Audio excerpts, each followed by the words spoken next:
Greville, isn't it a little late to send flowers? I think you'll have to use them, Miss Emma. They'd be very hurt if you didn't. Roses. The roses were always so much nicer then. Never mind the roses, Emma. The guests will be arriving shortly. These have only just arrived, sir. I remember the house was always full of perfect roses. Oh, please, come on, Emma. Everything seemed more perfect in those days, didn't it, dear? It should be perfect now. It's damn will cost me enough to make it that way. It was your idea, Arthur. That's right. And now that I've gone to all this expense, we're going to go along with it. And don't make any faux pas, Emma. No, Arthur. I'll try not to. Remember the date and remember the year. Yes, dear. Such a lovely day and such an exciting year. June the 21st, 1930. Yes, dear. Good. Greville, did you manage to get... Yes, sir. I should imagine that Wall Street and the Stock Exchange would say it was a little too damn exciting. Stock Exchange, damn. What is it, Arthur? I didn't get yesterday's closing prices on the Tokyo market. Oh, dear.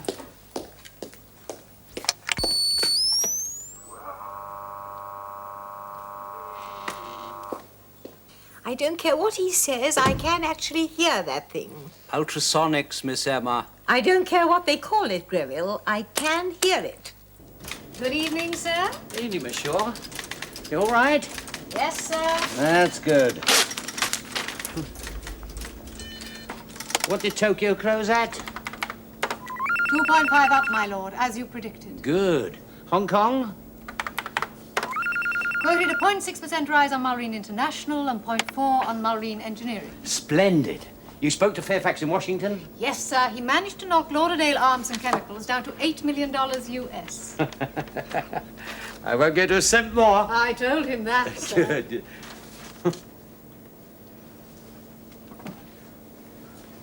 And what do you think of the outfit, eh? Exactly right, sir. Damn well should be.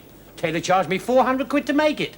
Not a single trace of polyester or synthetic fibre in the whole suit.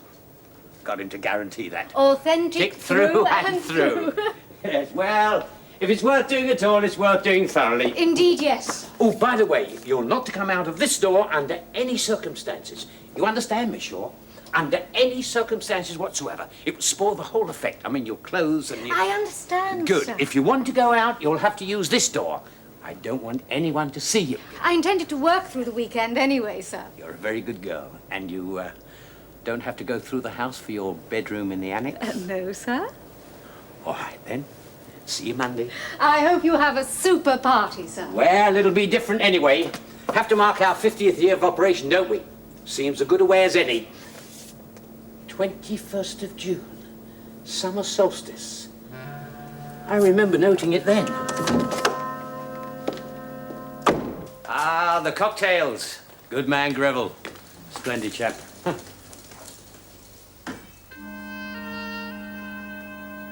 Yes, Arthur? You look very handsome. Oh, the first guests. Yes. Now it all begins. How silly of me. I feel quite nervous. Yes, how silly of you, Emma.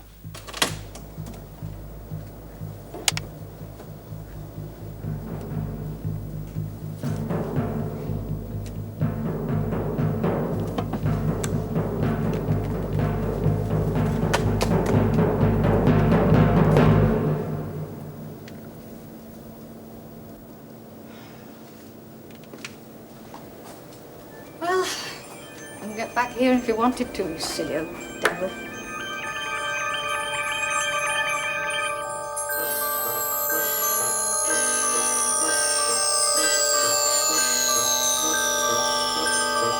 All irregularities will be handled by the forces controlling each dimension. Transuranic heavy elements may not be used where there is life. Medium atomic weights are available. Gold, lead, copper, jet, diamond, radium, sapphire, silver, and steel. Sapphire and Steel have been assigned.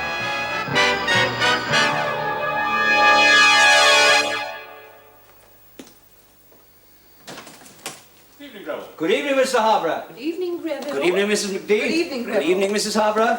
Evening, Greville. Good evening, sir. I like your monkey suit, Greville. 1930, sir. Absolutely authentic. I bet the theatrical costumiers must be having a field day, eh? All specially made, sir, by Lord Mullrine's personal tailor. Must have cost a fortune. Does that imply that the shareholders will have reduced dividends this year? God, I hope not. The bags are in the car, Greville. Thank you, sir. Sorry, sir. How many guests have been invited? Well, I've no idea, sir. Miss Emma saw to the invitations, bless her. Oh, Lord, that spells trouble. Batty old flapper should probably have half the county down here. While the other half tries to get away. Keep your opinions to yourself, Annabel. If Mullrine wants to indulge his fantasies, let him. Just go along with it, will you? Of course, darling. I think it's fun.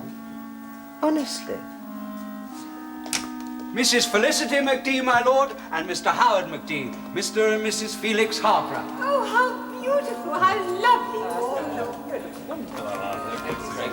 Hello, Felicity. How well you look. I do so wish George could have been here. He would have enjoyed it, wouldn't he? George would have hated it, Emma. He always left ostentatious nonsense to you and your brother. Yes. Yes, I suppose so. Annabelle, that dress is quite stunning. Arthur, you've been to a tremendous amount of trouble. Yes, I have, haven't I? It's dead right, isn't it? Absolutely. Every detail. Every detail. Except for what? Except for the black mourning crepe over my grandfather's portrait. Surely on June the 21st, 1930, he was very much alive, wasn't he, Grandmama? Howard. Yes, dear. No. Mullrine and McDee, the two whiz kids of the Depression. Both hell-bent on making a second fortune for the Mullrine family. Yes, all right, Howard. Sorry. Greville, whiskey and soda for the menfolk, will you please? And the ladies can have champagne or any of those damn newfangled cocktail things. Splendid. What do you have in mind, Annabelle? I shall have a green goddess. I believe they were the in thing in 1930. Greville, a green goddess for Mademoiselle, please, if you will. Don't be silly, Ducky. You weren't even around then. I've been doing my I research. don't believe it. Does this thing work? Everything works. Well, I was following the test match. Wanted to see how Boycott was getting on. Be my guest. Go on, switch it on.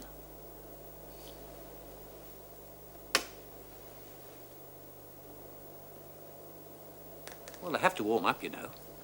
That's good. That's very good. Oh, here we are, back to the first test. The weather is still glorious here at Trent Bridge as Bradman takes his stance for this fourth ball of the over. Bradman? Larwood starts his long run, aims well back, crouches behind the wicket. Larwood bowls fast to good length, and Bradman flicks it sweetly to the off, a most cultured stroke. But Wally Hammond is there, and there's no run. What a Bradman, magnificent Larwood, fielder, Ames, Wally Hammond. This is extraordinary. Australia still 123 for one wicket as Hammond returns the ball to Larwood. Trent Bridge, first test of the 1930 season, As England Larwood against turns to Australia. begin his run.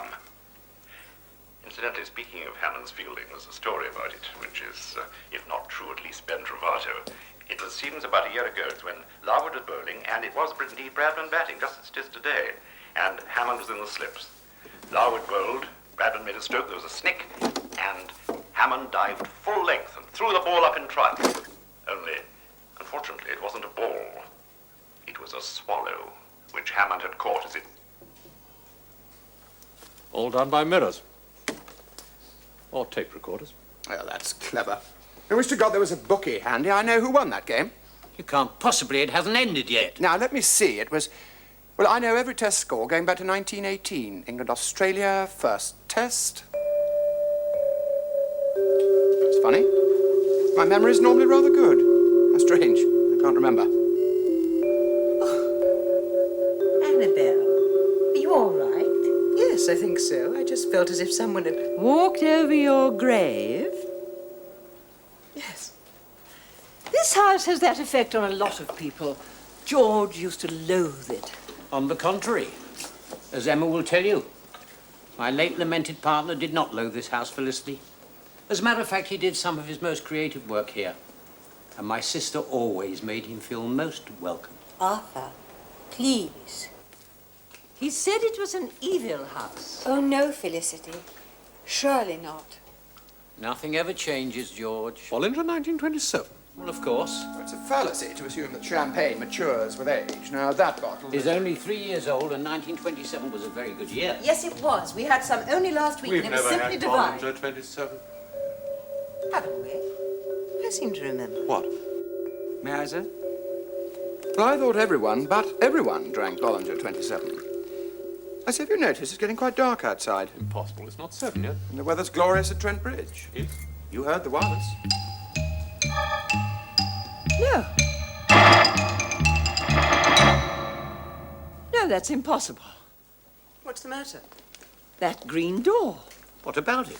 Well, I could swear it seemed to disappear. Oh, come on, Grandmama. You've only just started your first glass of champagne. I tell you, it disappeared. Nonsense. Only for a second or two. Doors don't disappear, Felicity. This one did.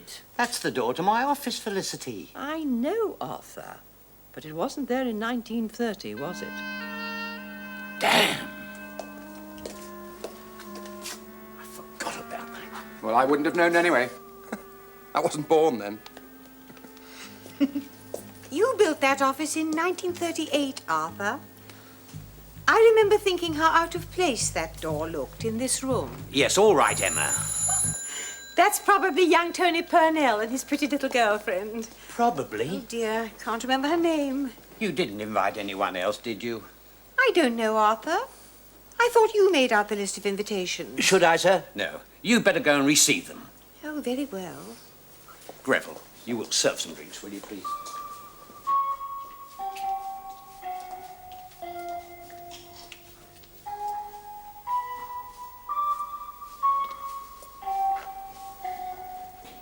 Hello? Good evening. Who is it? Miles and Virginia Cavendish. Who? This is Lord Mullrine's party. We were invited. Well, it should be all right then. I hope we're not too late. The invitation was most specific. Allow me, sir. Oh, Greville, thank you. This way, sir.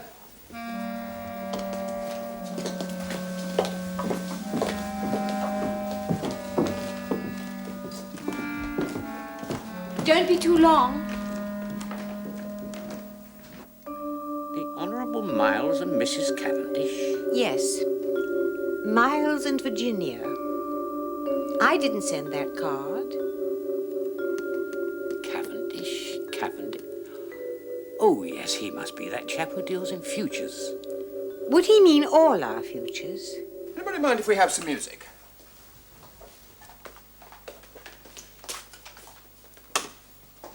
You're going to get that blasted test match again. It's a tape, remember? Oh, how nice. Jack Payne and his orchestra. What's that? Dance music, darling. I thought everyone had heard of Jack Payne. He's all the rage at the moment. Good heavens. What's the matter? What's happened to the tape? What tape, Felix? The place seems very odd to me. Which side of the bed would you prefer? There's no other way? Not now, no. Miles Cavendish. Who chose that? You did. I didn't. Yes, you did. The host must have started this as a game. Well, now it's become reality. You know, I think I'd rather be nearer the door. It's funny, since I arrived, I haven't seen or touched anything that was made later than 1930. Nothing. What about the materials? No synthetic fibers, no plastics, no nylon. It's as though we stepped back 50 years when we walked through the front door. I wonder if the people downstairs realize that. How long will it take you to get ready?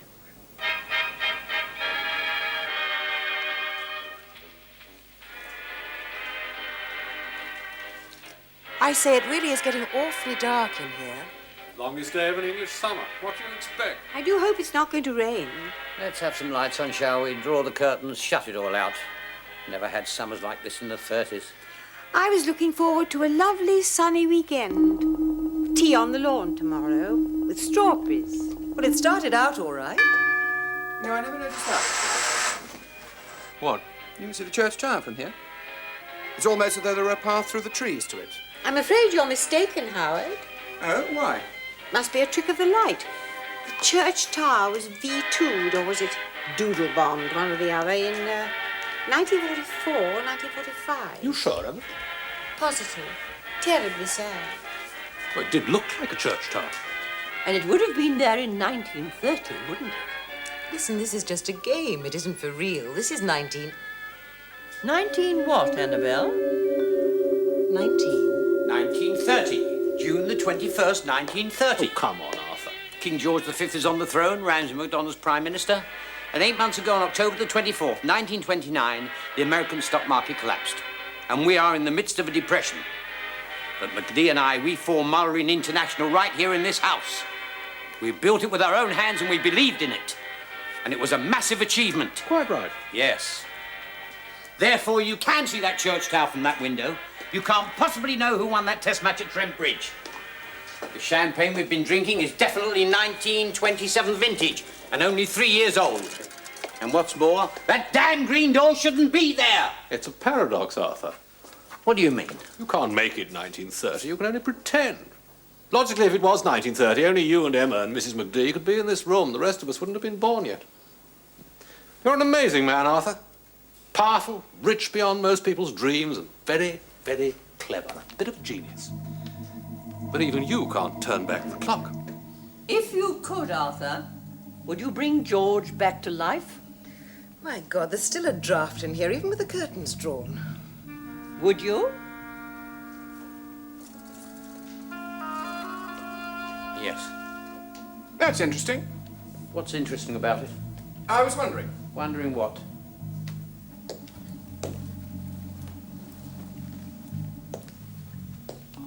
I was wondering why the black morning crepe has gone. Someone's playing some clownish trick. They couldn't have done, Felix. We haven't left the room. We couldn't have missed seeing someone reach up for that crepe. You're right about that chill, Annabelle.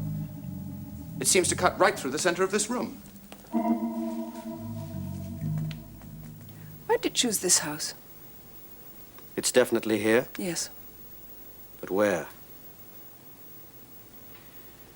Maybe it's taken over someone downstairs. We have to find out which one. That won't be easy. It could be any one of them. Or all of them. No. That wouldn't make sense. No, of course it wouldn't. There has to be a victim. Or victims. Anything you say, Virginia. Shall we go down? Haven't you forgotten something, Miles?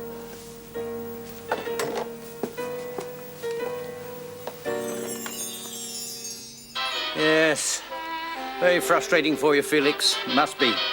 Old Dodder like me refusing to retire. You'll have to sooner or later. I can wait. The only way you'll ever become chairman of Mullrine International is by burying me. Don't tempt me, Arthur. Oh, yes, I used to love going to the flower show. Do you know Queen Mary's opening it this year? But I never get to London these days. Queen Mary? Formidable lady, but so regal. Yes, all right, Grandmama. We'll have to make some excuse and leave first thing in the morning. Felix and Annabelle will have to get a lift with somebody else. Perhaps the other couple could help them. Wow. All well, sir? Good evening, Greville. 52 years old. A totally repressed personality. I hope the room is to your liking, sir. It's absolutely marvelous, thank you, Greville. He's devoted to the Mullrines. Devoted to the family or to the house? To Lord Mullrine. He's very fond of the old man. Thank you, Grove. This way, madam, sir. The Honourable Miles and Mrs. Cavan. Oh, there you are, you lovely people. We were beginning to think you quite deserted us. We were just changing. My dear, what a delightful dress. So elegant. I wish I was still young enough to wear fashionable things like that. You mean they're back in fashion? But when you're 60, it's too late. She's 74. Thank you, Miss Mullrine. A lonely old woman carrying a torch for a lost love. For how long? For 50 years. Mr. Cavendish, you look grand. How nice of you to say so. You're very kind. Greville, our 2 new guests have no drinks. I'm sorry, Miss Emma, but I'm afraid I don't drink. Oh, what a good idea. So sensible. Come and meet everybody. This is Mrs. McDee. How do you do? And Howard How do you McDee. do? How do you do? Delighted. Champagne's awfully good. And this is... Oh, dear. Poor Annabelle isn't well. I do hope she hasn't caught a chill. Is there anything I can do? I don't really know. Shall we go and see? Annabelle, Are you still feeling cold? Yes, don't you feel it? No, I don't believe I do. This is Virginia Cavendish and Annabelle Harper. How do you do? Has she a temperature loss? Yes, Then she could be affected by time. it's possible. How do you do? You haven't been here before. I'm sorry? Here, to this house? No, I haven't. Have you? Oh, good heavens, yes. My husband's Arthur Mullrine's deputy. They're in the library at the moment, talking business. Perhaps Greville could bring you something to warm you. Oh, no, thank you. I think it's passing. Good. Something wrong? Ah, Howard, No, not really. you're here. Annabelle was just complaining of the cold. On Midsummer's Day? Oh, my dear. Steel, Yes? they're rather more than friends. Howard's very attentive, isn't he? He's always been a considerate boy. I wonder if Felix has noticed how considerate he is. Felix wouldn't notice anything unless it was connected with business. Let's not argue about it, Felix. We'll leave the whole thing to Fairfax in Washington. Look at him now. If that's what you want, Arthur. I won't discuss it any more this weekend. I never thought I'd live to see the day when you let sentiment interfere with business. Will you have now? Do you by any chance losing your grip? That'll be the day, if you ever live to see it. You know what your trouble is, Felix? Tell me. You don't enjoy business enough, and that's what keeps me young. That's what'll keep me going when men like you have packed it in and turned your toes up. Have a cigar.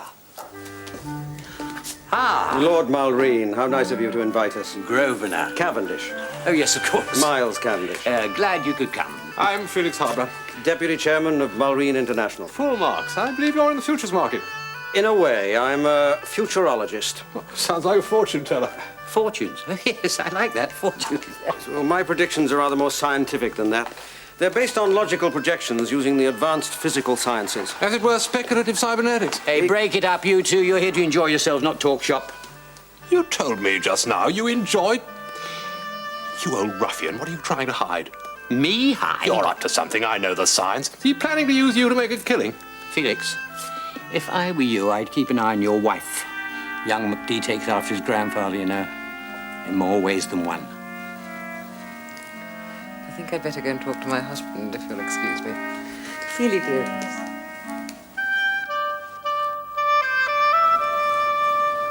My dear Virginia, you haven't got a drink? Well, that's perfectly No. Leave it to me. There is a time break, and someone in this house is causing it. What about this room? It's the same as the bedroom, Nothing later than 1930? except that door. And that's? Out of place, would you say? It is rather, thank you. Champagne? No, thank you. Chin chin. What's he talking about? Say chin chin. What? He can't drink until you say chin chin. Chin chin. See? It has no lock and no handle. What's the point of a door if you can't open it? Aha, exactly. You've got it. Have I? There's an aura, a barrier. Barrier? Yes, of course, my dear fellow. There's a certain man in this house who thinks that door is the door to end all doors. It's a light, a blue light. Why don't you ask him what the point is? Temperature? Much lower. Possibly the location of a ley line. There should be evidence of it through that window. You have guessed, haven't you? What? The door. Whose idea it was? No, you tell me. Well, our host. His lordship, of course. What's behind that door? He's got a special device. Must have something to hide. He's the only person who knows how to use it. There's something moving. Tell me. It's twisting, turning, and writhing. It's... More champagne? Come back, Sapphire. Sapphire! The door interests you. Ah, Arthur. The very man. He'll explain all. Excuse me. Yes, I see it has no handle, no lock. Nothing mysterious, I'm afraid. It's a security door, that's all. Leads to my office. The heart of Mullrine International. The nerve centre, you might say. How fascinating. Not really. It's just something I... This time it must be Tony Purnell and his girlfriend. You will excuse me, won't you? It's in there, behind the door. A feeling of euphoria. What do you mean? A sense of success, of achievement. Nothing evil? No. Something wonderful happened in there.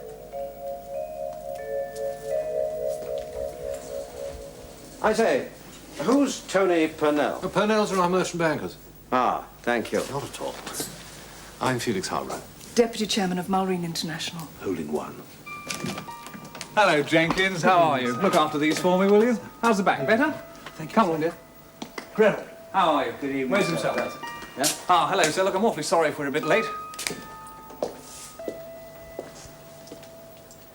Oh, dear. Your clothes. No, we've got all the gear, though. It won't take us a second to change. Oh, yes, sir. I can do it in a jiffy. No, this is Veronica Blamey. Veronica, Lord Mullrine. How do you do? Maybe if we just had a quick drink. Oh, you can't go in there like that.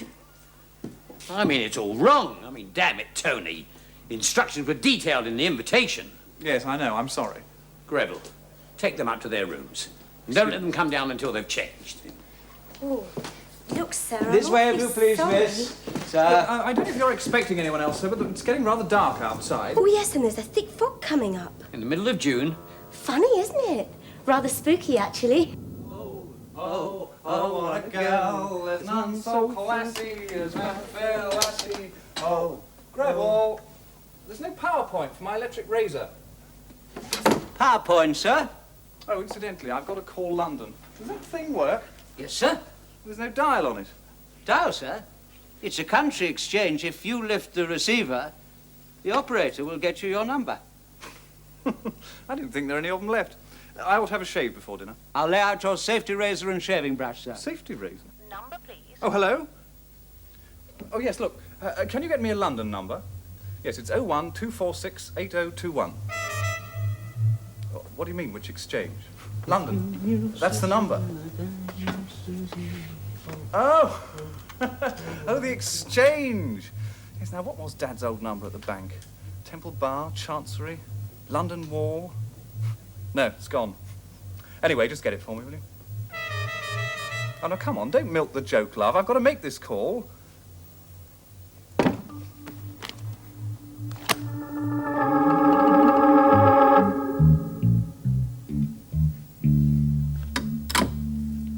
I think his lordship's taking this joke a bit far, don't you, Grandma? I beg your pardon, sir? What the hell's this? Where's my electric razor? Electric, sir? Rather dangerous, I would have thought. These aren't mine. I mean, I just hired the tails. They came out of your suitcase, sir. If you need anything else, perhaps you will ring. The remainder of the guests are in the lounge. Dinner will be at 9. Damn cheek. So what have they done with all my gear?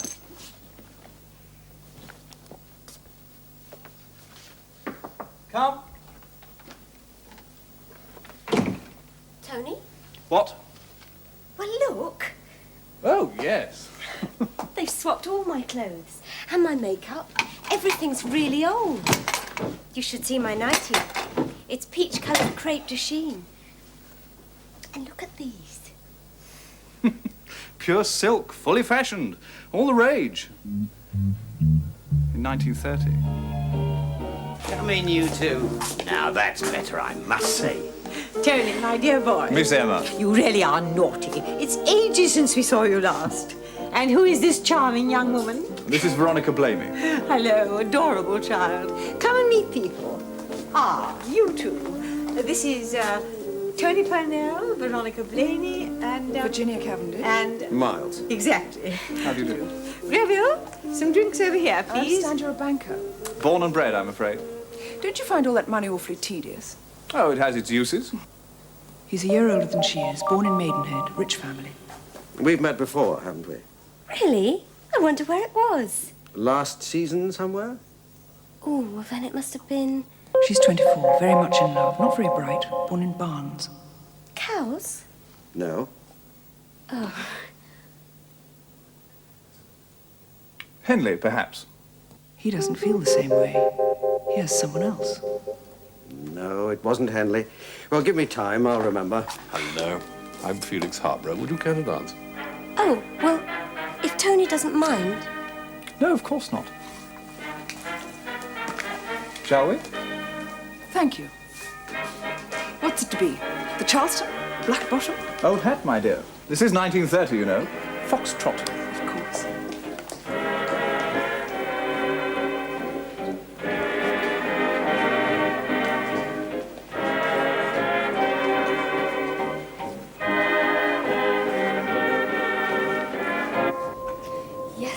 I know it's urgent, Mr. Fairfax, but my orders from Lord Mullrine were most specific. He is not to be disturbed.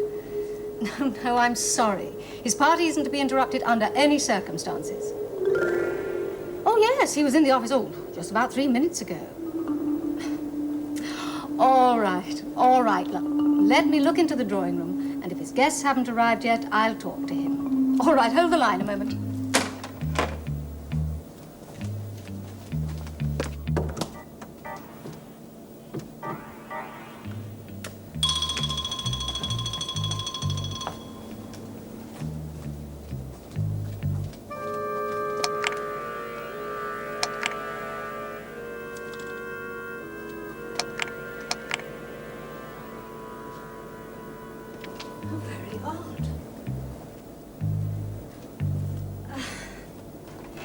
Mr. Fairfax, look, I'm awfully sorry, but the security device that opens the door doesn't seem to be working.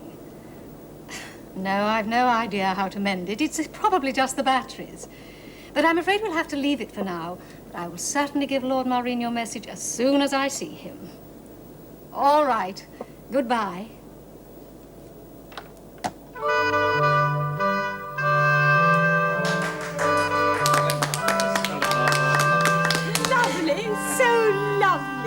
It's here, Steel. In this room? Yes, no. All around us. Your attention, please, ladies and gentlemen. No birthday party is complete without a birthday cake. And as this is a very special birthday party, Mullrine International provides a very special cake commemorating 50 years of achievement and splendid growth. Pressure, can you feel it? No. And I think it would be rather nice if we invite the youngest here tonight to cut the cake. Excellent. I think that must be me. But it certainly isn't Miss Emma, is it? It certainly is not. Oh, I don't think I can. Well, pretend it's your wedding cake, Veronica. Who's the lucky man, Veronica? Jolly good, then. When do we eat it? After dinner with the coffee. But first, I would like you all to raise your glasses in a toast. Mullrine International. No, not to Mullrine International, but to the memory of one who, as my sister has pointed out on more than one occasion tonight, has gone from us. To my old partner. No, my old friend. To George McDee. Steel.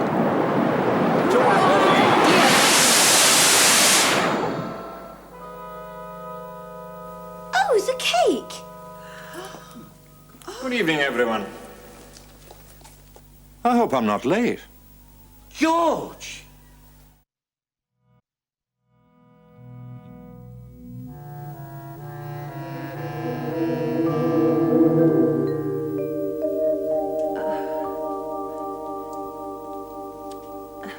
George, about time, too.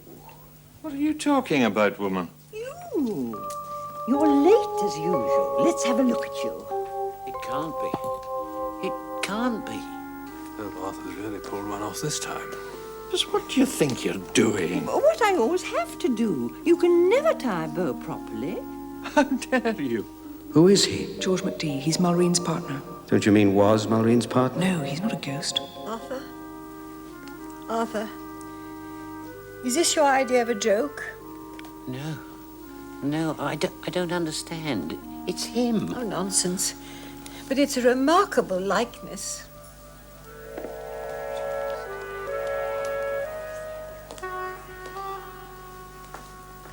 Fascinating. What? George, what's the matter? I always have to straighten your tie. I've never set eyes on you in my life. But, George, it's me, Felicity, your wife. He's very much alive. He's due to die on the 22nd of June, 1930. Grandmama. Wheesht, woman. Stop your ramblings. You're 50 years too old to be my wife. Oh! I have 50 years at the very least. Oh, Arthur, tell him. 22nd of June, that's tomorrow. Yes. I don't know what you think you're playing at, but I think you should apologize to Felicity. Come on. Is everybody mad around here? What's going on? That's what I want to know. Is she a loony or what? Greville, bring a whiskey for Mr. McDee, quickly. Mrs. McDee, is it? You can bring me a large dram while you're at it, man. I've a feeling I'm going to have need of it. Excuse me, sir.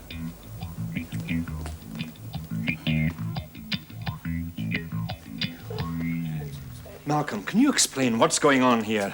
Malcolm? Yes, you boy, do you not know your own name now? Grandmama, what is he talking about? Grandmama, is it? Yes. I tell you, she's no grandmama of yours. Well, how would you know? I'll thank you to have more respect, young man. Remember who it is you're addressing. Well, I'd be delighted if I knew who you were. Do you not know your own father? My father's dead. He must be the image of his father at the same age. Malcolm, what are you saying? Malcolm?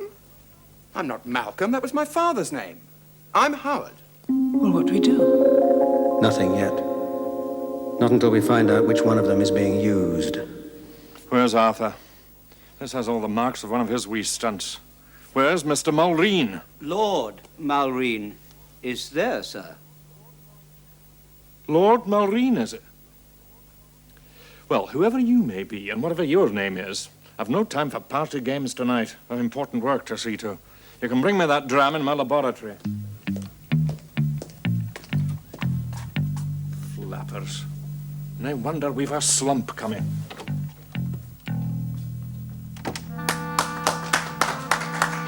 Congratulations, Arthur. Quite splendid. Well, I thought it was in very bad taste.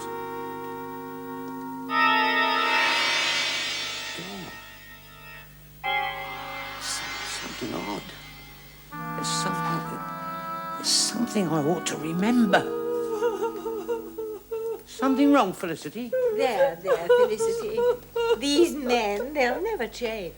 I think Mrs. McDee might benefit from a little rest. Come along. You've had rather a nasty shock. We'll get you up to your bedroom and then you'll be fine. Don't upset yourself. Come along.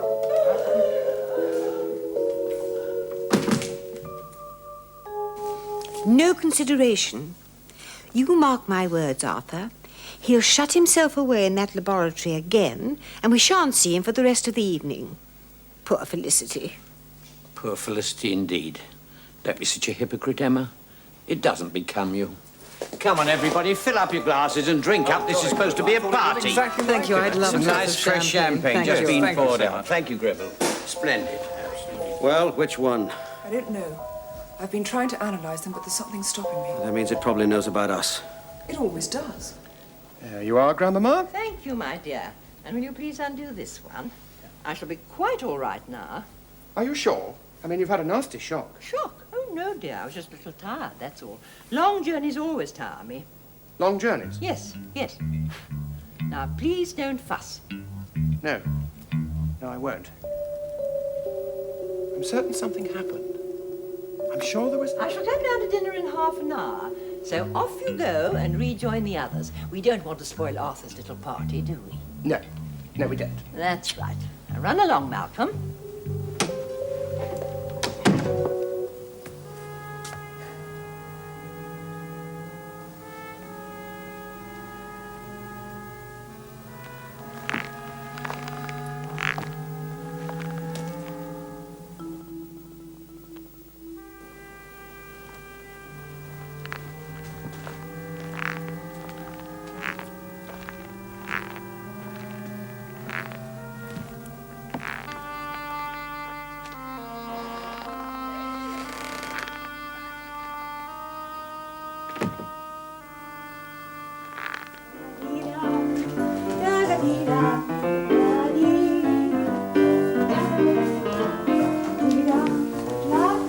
Tony deserting, my dear. We can't have that, can we? Pretty girl like you. Thank you. You mustn't let this house get you down. Old Arthur acts fierce, but he's pretty soft, really. I'll try to remember that. You, known Tony long? No, I How long? can't remember. I don't know. Oh, dear. Takes after his father, I'm afraid.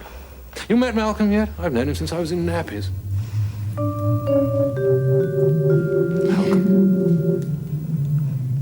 Tony says I'd make a good actress. I think I'd like that. Oh, And what have your long-suffering parents to say about that? I don't know. Rather irregular sort of existence. I prefer to know where the next Range Rover's coming from. Tony says...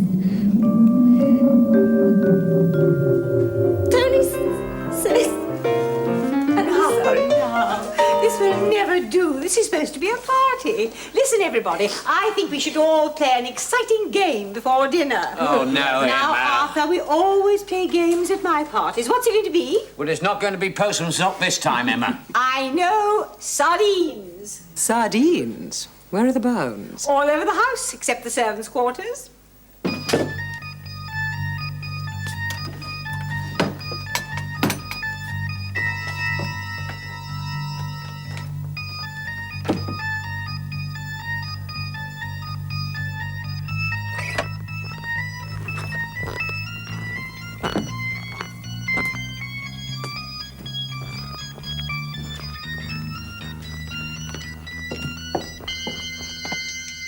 Greville, how much longer? 60 seconds to go, Miss Emma. 59, 58, 57... What about Felicity's room? She's resting. It's out of bounds, too, and so is the grandfather clock. Somebody hid in it last time, and it hasn't worked since. Why don't you hide in it, darling? It may start up again. Now, Annabelle, not too much naughtiness. Ah, there you are, Malcolm, just in time. Yes, I'm not Malcolm. Never mind, dear. Come and join the game. We're going to play sardines. Such fun. And we've time for just one go before dinner, haven't we? Greville, how much longer? 35 seconds to go, Miss Emma. 34, 33... What's too much naughtiness? Sardines, what a lot of ridiculous tomfoolery. Nonsense, Arthur. You know you've always adored playing sardines. Why, when we were at Bertie's last month, you couldn't wait to play. Or perhaps that was because little Maisie Hamilton was there. Little Maisie Hamilton? I've never had anything to do with little Maisie Hamilton. Come along, Emma. That's a bit hot. We've just sent Veronica off to hide, Malcolm. No, I'm not Malcolm. Never mind. Greville, how long has she got? 15 seconds to go. 14, 13, 12... Do we have to join in? Of course we do. It'd look very odd if we didn't. Anyway, it might be quite fun. If we don't cheat. Well, I'm going to take a look around. 4, 3, 2, 1... Time!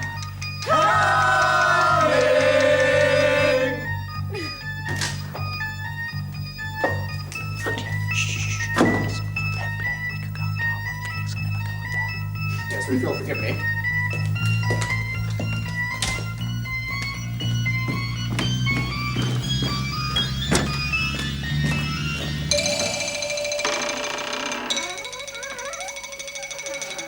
Cooey. Is anybody there?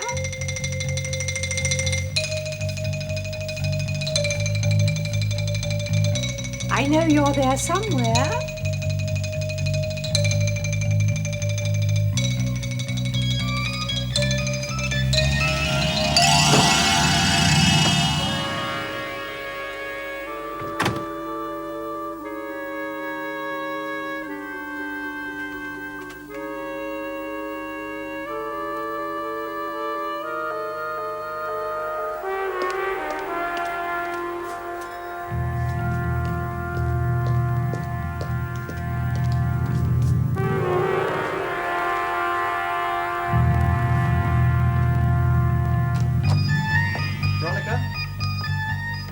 Veronica, you there? It's me. Veronica?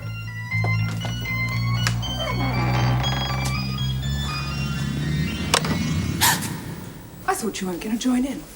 Cheap fiction, romantic novels, and those. The physics and chemistry of surfaces, the theory of elastic stability, pathology. It's a pretty and mixed surgery. bunch of books. And I found this. What is it? A book on local history. Useful?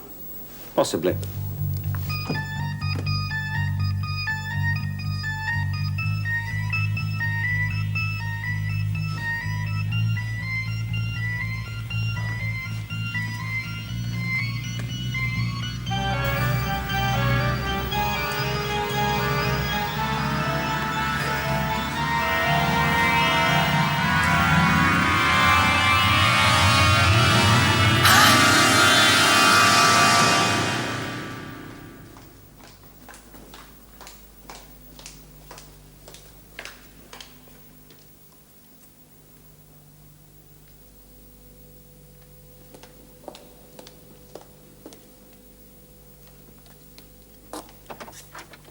Ha, found you. Anyone else in there with you?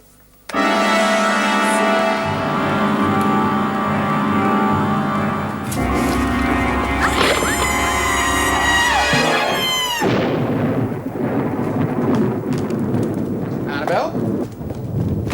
Annabelle? Howard! What on earth are you doing? Oh, what the devil's going on? Oh, my God. Oh, come along, Veronica. You're spoiling it all. We weren't going to play murders till after dinner. She's not playing, is she, Arthur?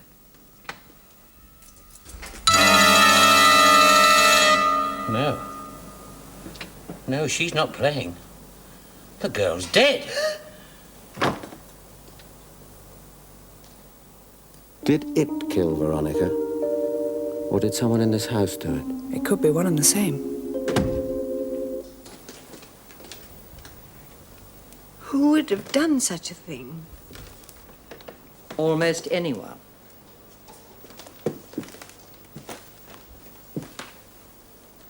Almost anyone in this house, Emma. Poor, poor, lovely girl. Felix, ring for the police, will you? Greville, get somebody to cover the body.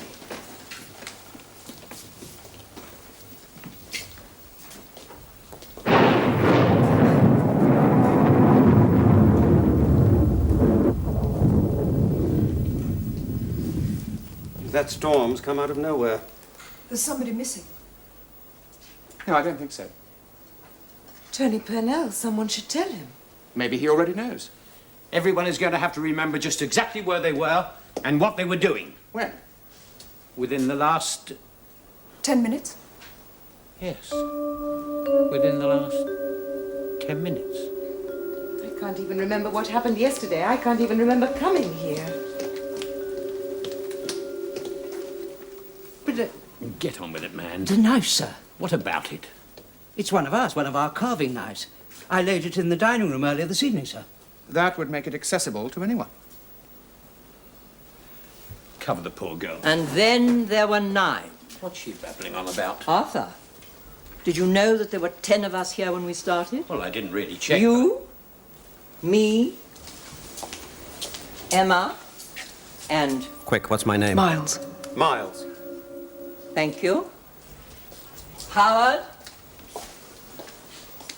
Virginia, Annabelle, and Felix. Yes? Veronica Blamey. That's 9. And Tony Purnell makes 10. Wherever he is. Did you get the police, Felix? No, I couldn't. Why not? The telephone's dead. Telephone dead? Ah, now that's significant. Why is it significant? A dead telephone? Because it means this house is cut off from the rest of the country. It's all part of the device. This is not a damn story. This is real. Is it?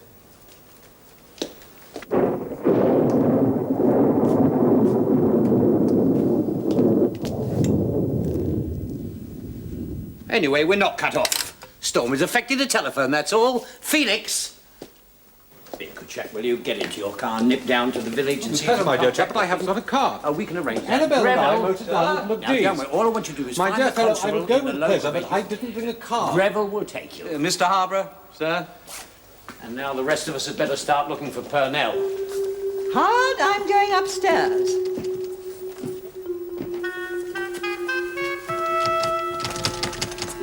The door's locked. It's impossible, sir. Fog. It's icy cold. It won't open, sir. Don't be so stupid, Greville. Of course it'll open. You're right. It won't. The window. Howard, smash the window.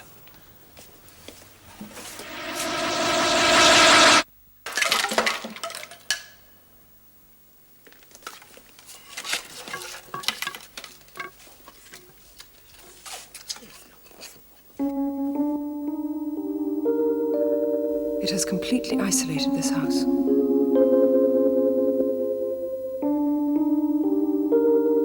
There's no way out? No conventional way out, no.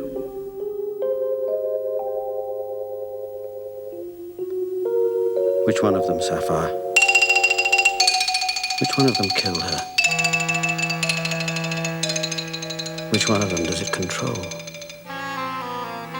Maybe it's one and the same. Hello? Hello, operator? Hello?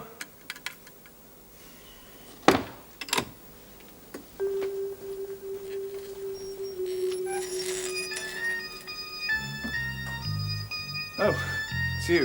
Look, the phone's dead and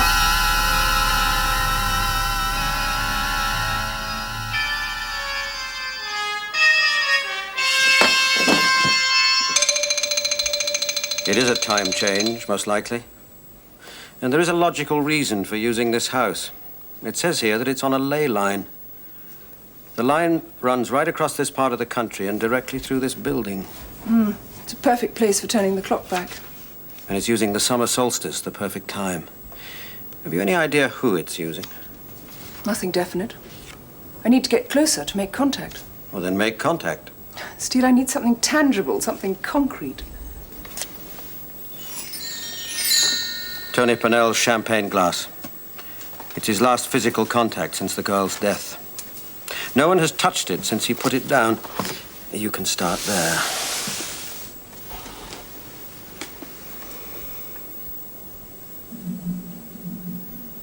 Anthony Purnell, son of a merchant banker. Fast cars, expensive clothes, money, women. It's that barrier again, Steele. Break through it. Tony Purnell. He was here only a few days ago. June the 18th. This year? Who did he come to see? Mullrine? No, he was in London. Purnell came to see someone else in this house. Mullrine's secretary. Purnell came to see? Anne Shaw. In Mullrine's office, here, behind that green door. They're kissing. No, she's angry with him. She knows about Veronica Blamey. She's jealous.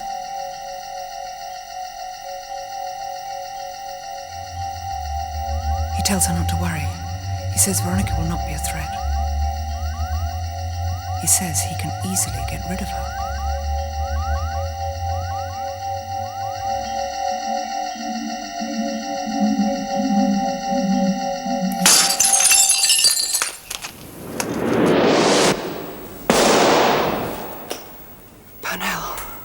Where?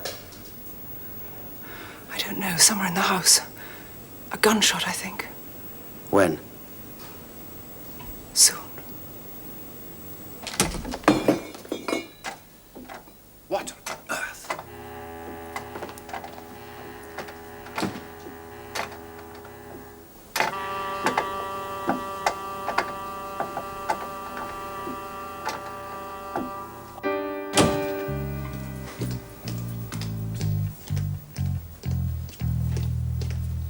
Sir? What is it, Greville? There's no sign of Mr. Purnell at the back of the house, sir. No sign at all? None of the servants has seen him. But that can't be possible. I mean, the man just can't disappear in thin air, can he? Control your appetites, darling, and he's trying to grow up. Did you find anything? Nothing. His room's a shambles. He's not there. I can't find him anywhere. Oh, he can't get out. That's right. No one can get out. Now look here. I want to know what the devil's going on. For starters, I want to know who you two are. I beg your pardon. We were invited. We're not gate crashers. You're not answering the question. Yes, who are you? I don't remember.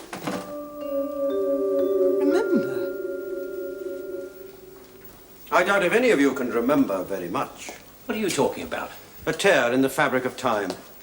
I read somewhere that the inability to remember is one of the symptoms. I'm awfully sorry, but you're not making any sense at all. I can remember perfectly.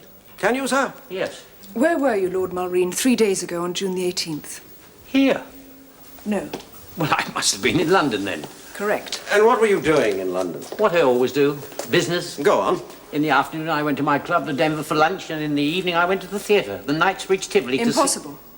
Are you calling me a liar? With all respect, sir, it is impossible for you to have done either of those things 3 days ago. The Knightsbridge Tivoli closed its doors for the last time in 1934. And the Denver was, I believe, blitzed in 1941. You see? It's some sort of conjuring trick. Is it? Where were you yesterday, Mr. Harborough? Where did you have lunch today, Mrs. Harborough?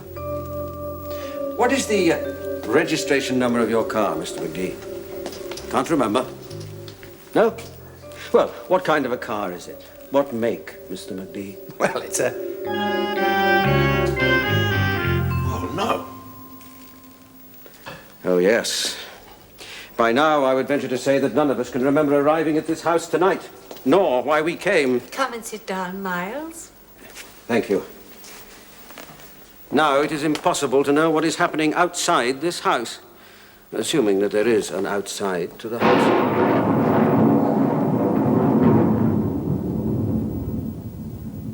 The clock is moving backwards. For the moment, there is no past and no future. There was a murder, I remember that. Was there? Well, of course there was. I found the body. Don't be so stupid. Then let us refresh our memories.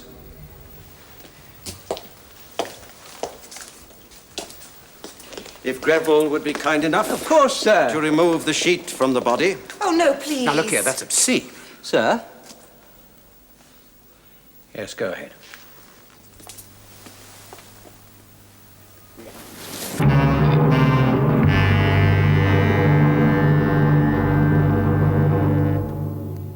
Changing bodies, disappearing.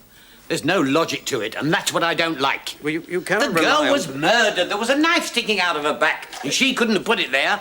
And now she's gone and Tony Purnell's disappeared. There is a logic to it somewhere. Rubbish. If we can find it. Listen, my memory's gone completely. I can't think where I had lunch today. I simply can't remember. I can't even remember my own car. There's no logic and no sense to it. No. There is a sense to it.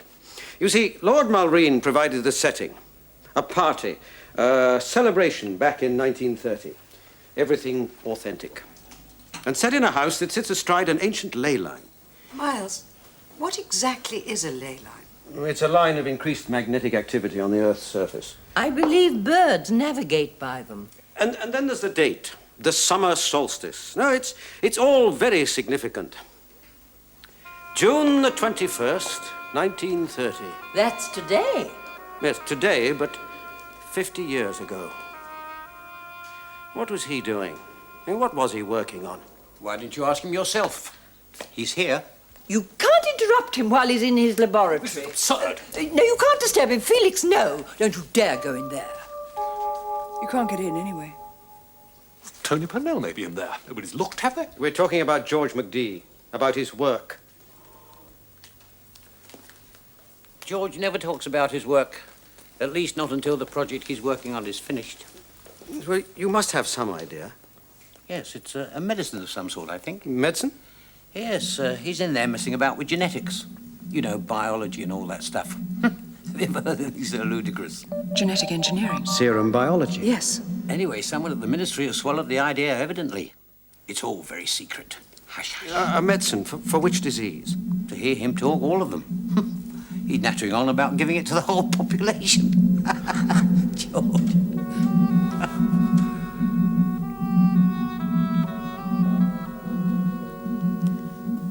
What was he doing, Sapphire? What was he working on? He has almost succeeded. He's very close. He's broken the genetic code. He's he's manipulating the genetic characteristics of a virus. It will save thousands of lives. One more day, Steel. One more day, and he will succeed. To save lives? Then why should it keep him alive? Because he's careless, Steel. He will cause the extinction of life on this planet by his carelessness. So on June the 21st, 1930, this planet faces extinction, unless... On June the 22nd, George McDee dies. No! What are you saying? That's tomorrow. How'd you know my grandfather dies tomorrow? Because he has to. If you're so clever, Mr. Cavendish, at what time? Arthur, we've got a little bit of a problem. Oh, God, a little bit of a problem, says Emma. It's about dinner. Greville's getting quite anxious. Dinner? Who the devil can think about dinner, Emma? Well, somebody has to. We've got chugged hare and all sorts of lovely other things. The kitchen staff went to a great deal of trouble. Is nobody hungry?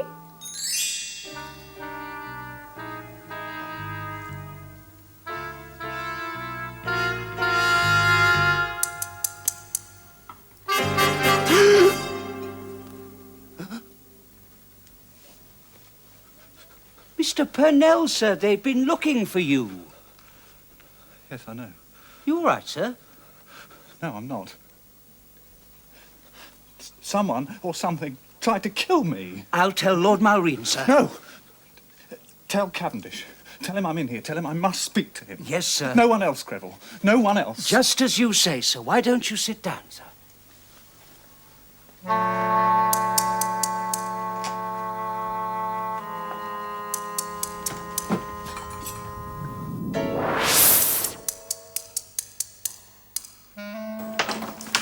What is so significant about 1930? What happened in this house 50 years ago? If we find out who it is, then we'll know. Well, let's try George McDee again. He must have had this in his hands at some time or other. You're asking for a manifestation? Yes, published in Well, it's too 1922. difficult. It's a very long time ago and it's too dangerous. Give it a try.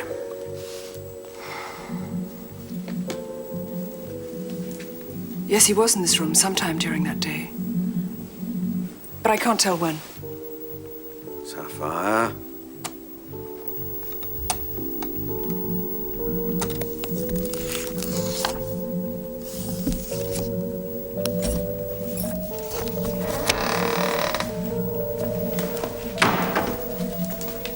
Mr. McDee? Yes? What do you want? To talk. Oh, I've no time for that. I've work to do. Who are you, anyway? One of Arthur's flapper set? Not exactly. All right, well, you'd better get back out there. I'm sure Emma's about to organise one of those daft party games of hers. Sardines, I shouldn't wonder. Well, we've already played that. Aye, well, I've no time for idle chatter, young man. What do you know of dioxyribonucleic acid, Mr. McDee? What? The transference of coded genetic material, cloning bacteria, encouraging them to produce your vaccine. How do you know about that? Has Arthur been blethering again? Do you know the danger involved? There is no danger. No, the only real danger is to the millions who may die without my vaccine. Such laboratory procedures must be carefully controlled. They are carefully controlled. Bacteria can escape from the laboratory. It couldn't happen. You cannot be certain. Oh, even if it did, they'd be killed off. They could never withstand the change in temperature, for one thing. But is it not possible for a strain of bacteria not only to withstand the change in temperature, but also to become immune, and therefore highly lethal? Are you a scientist? I can tell you what will happen if you don't call a halt to your work right now. Who put you up to this? Are you one of Alec Fleming's lot? Others will come later. They will find a means to control and use genetic engineering. I sincerely hope You so. don't have the facilities yet. I've lost him. Of course I have the facilities. I've lost him. I've been working on this theorem for 6 years. How dare you? Mr. Cavendish. Oh, I'm sorry, sir. Madam, did I disturb you? Yes, I'm afraid you did, Greville. It's Mr. Purnell, sir. You found him? He's in the dining room, sir. He didn't really appear to be lost. Somewhat dishevelled, though. He said that he wanted to see you, sir. Don't go.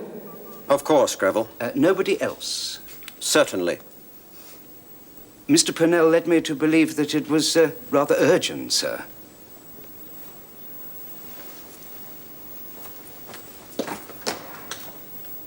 Don't go, Steele. Don't go in there. What is it? Listen.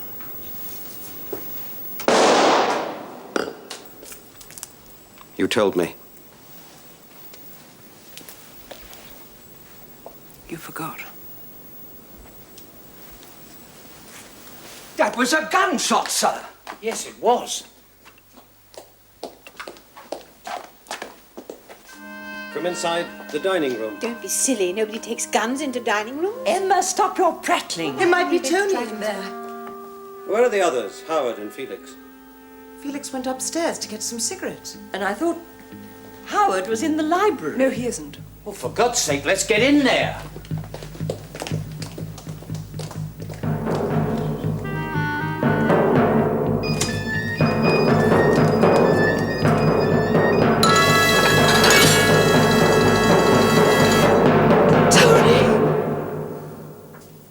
And then there were 8.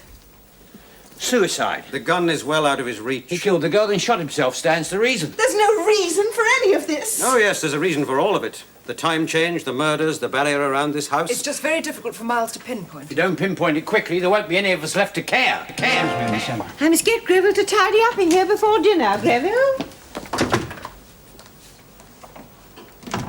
We know that Tony Purnell was in love with Anne Shaw, Mullrine's secretary. Not necessarily in love. He was using her. There's a difference? On this planet, yes. Veronica Blamey was in the way. I'd say so. Is that strong enough motive for murder? It depends what he was using her for, what he wanted from her. Access to Mullrine's office records. His plans for the future. George McDee's notes from 50 years ago. Are any of those sufficient motive? Who has a motive to kill Tony Purnell? Well, Purnell's a bankers to Mullrine International. Maybe it has something to do with the bank. Could the bank be in trouble? No, the motives are irrelevant. They're merely part of the setting, part of the time change. Merely for more than murders? The clues are here. We already have them. We have? Do you remember when I first met Veronica Blamey? Yes, what about it? I received information about her birth and background, but not that she was going to die. Well, either you made a mistake, or Veronica Blamey isn't dead. And assuming that.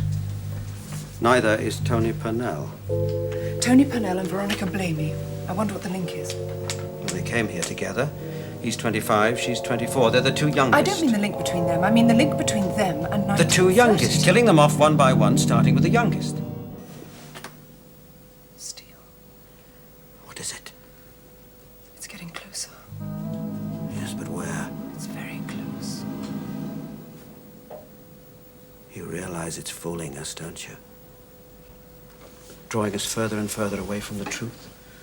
It's setting us puzzles about these murders that it knows we're innately bound to solve. So are we. Miles and Virginia. What are you talking about? It's having to deal with us on more than one level, as Sapphire and Steel and as Miles and Virginia. And as long as it has to deal with them... We stand a chance of winning. Yes, well, I wonder where the next puzzle is coming from.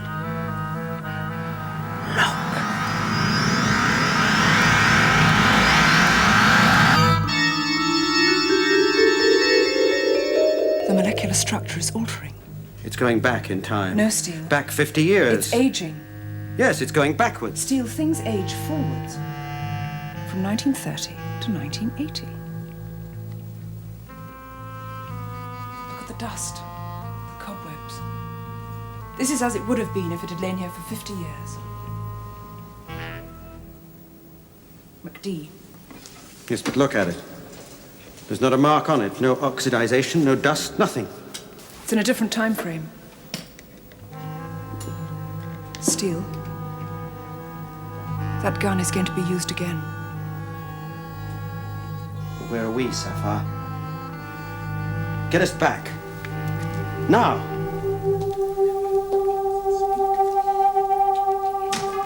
God, this is ridiculous. Howard, you look dreadful. Where the devil have you been, Howard? Trying to get out of here. It's absolutely impossible. So there were an impenetrable barrier across all the windows and doors. Do you know most of the servants have left? See, Arthur? You can't depend on servants at all these days. Well, Greville is still here. You can always depend on him. Well, Greville is special. Oh, Felix. Hello, darling. Have I missed anything? Yes, you have. Purnell is dead. Good grief. So where the devil have you been? Well, it's slightly embarrassing in mixed company. Rather too much of your excellent champagne. Had to pump ship. Took you long enough. How did Purnell die? He was shot. Through the heart. Shot through the heart? Yes. Howard McDee, do you own a revolver? Yes, I do.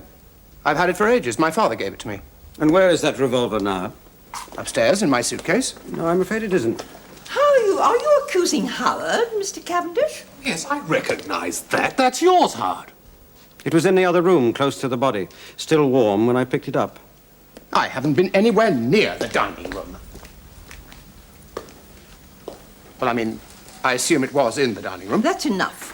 I will not have Howard intimidated in this way. How do you intimidate a blackmailer, Mrs. McDee? Blackmailer? Your precious Howard.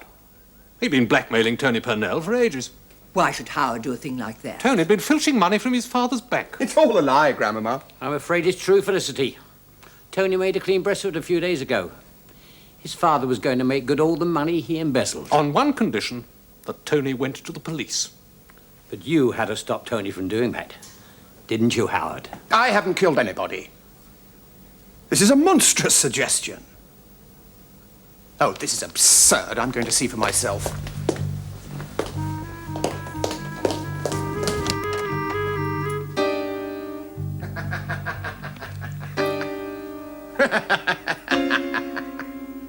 This gets crazier by the minute.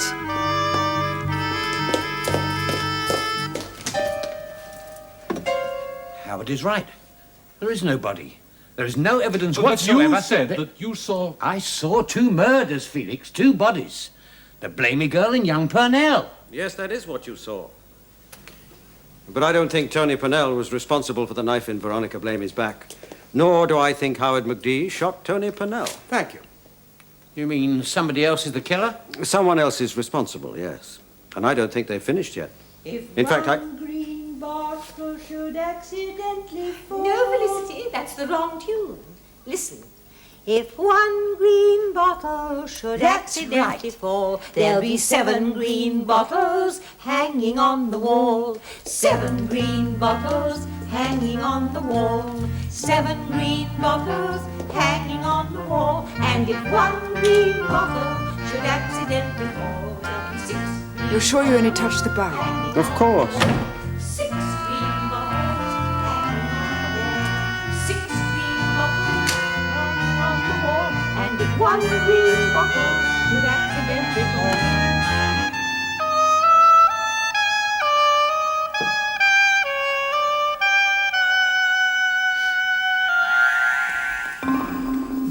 They are real. Both of them? Yes. The knife has been used hundreds of times by many people. It was made in Sheffield in 1924 and brought into this house by Greville. Who used it on Veronica Blamey? No living soul. And the revolver?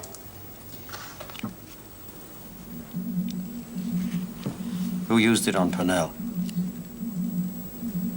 No living soul.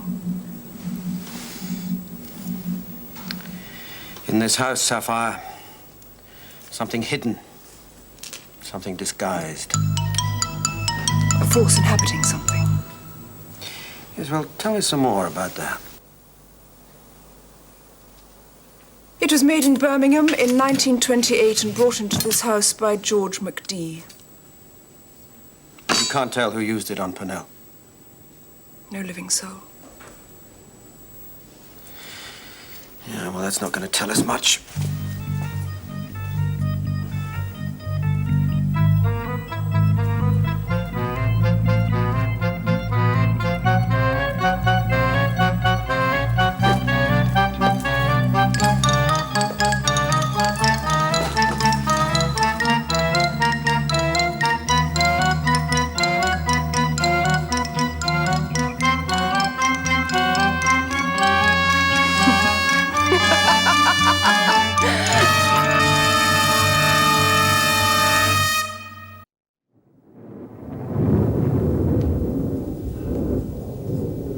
Oh, it's all so eerie. Dreadful things keep happening. Do you know what I think? No one cares, Emma. I think it's a poltergeist. I think it's a dear little poltergeist trying to tell us something.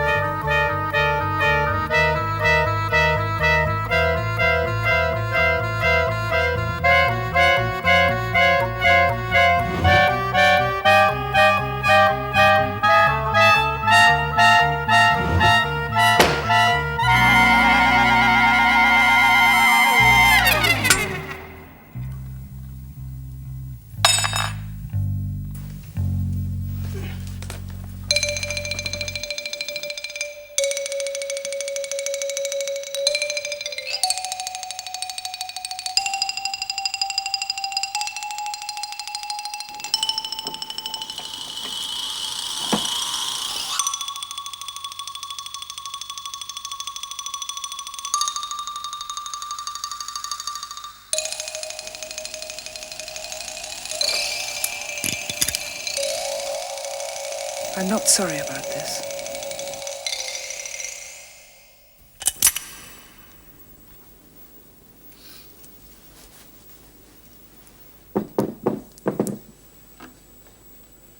Who do you suppose could have killed Tony Purnell?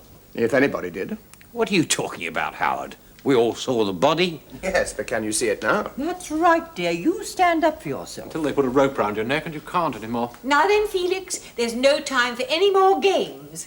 Not even hangman before dinner. Oh, do keep quiet, you silly old sausage. Don't be rude, Arthur. Not even to Emma. Really, Arthur? Did you learn anything? A need to kill in this house. Then we are its only obstacle. It's having to concentrate on us. The power resides in this house. Everything else is irrelevant to the central intention. Which is? The need to retrace the years back to 1930. Until time takes a different course. What can I say, Felix, except it's been in the family for years? You still can't deny the fact that it was your gun. And you did have a motive. It would appear so, yes. I don't think Miles would agree with you. What the devil does he know about it? Come to think of it, who the hell is he anyway? Now, mind your language, Howard. In front of the ladies. Oh, yes, of course. I'm so sorry. Think nothing of it. I wasn't talking to you. There we are, Grandmama. Oh, thank you, Malcolm.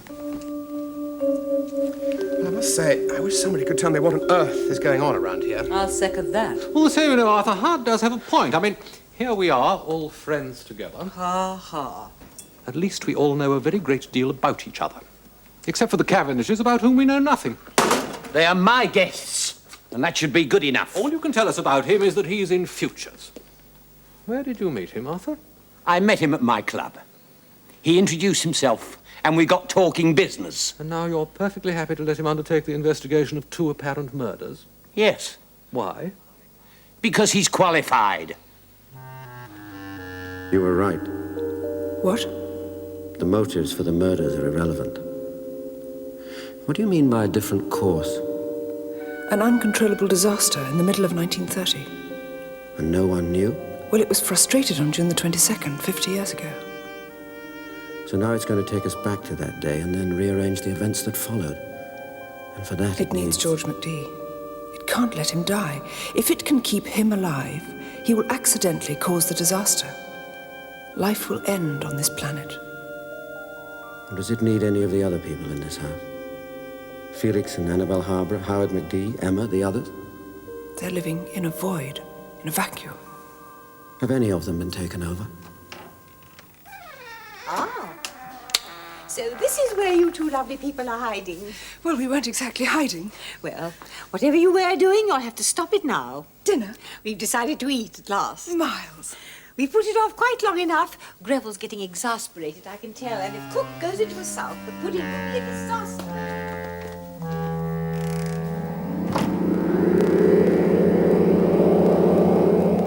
Ah, Cavendish.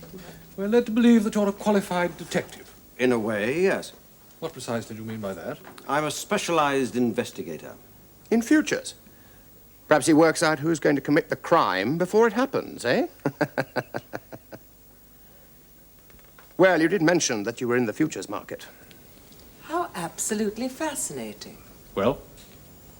Can you guess who'll be next? Well, since you ask, yes, I can. So that's why you haven't asked us what we were doing at the time of the murders.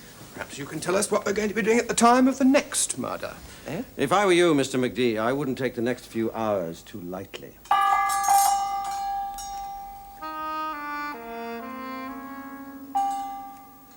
Dinner is served, sir. Dinner. Splendid. Come along, everybody. Now then, who's going to take in who? We've got a rather special jugged hare tonight. It's excellent.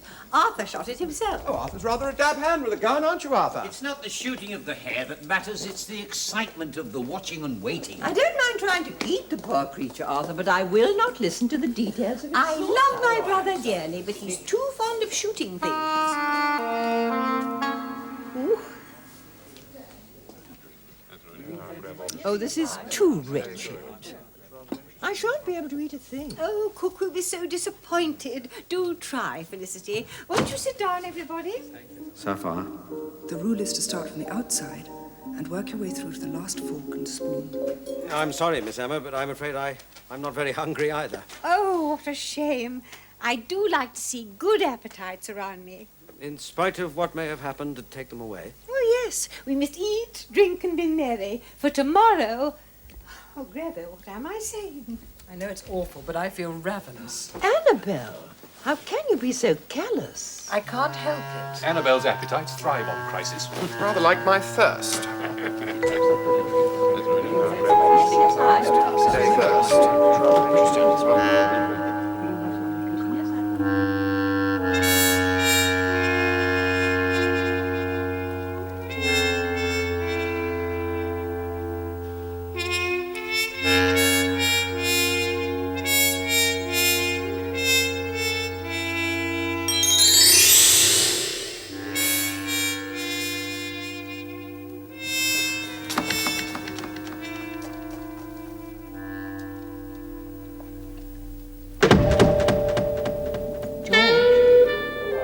George, darling.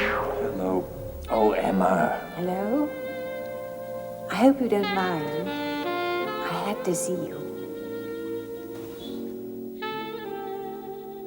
George?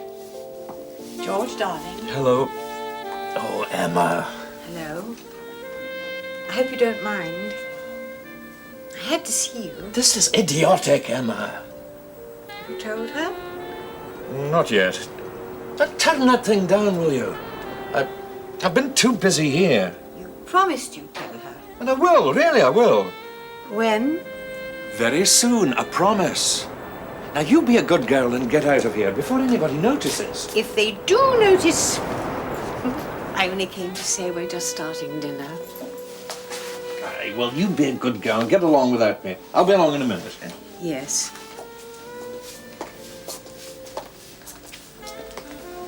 George, Yes? shall I see you tonight? Yes, of course. Come to my room when she's in bed and asleep. When they're all asleep. I'll be waiting.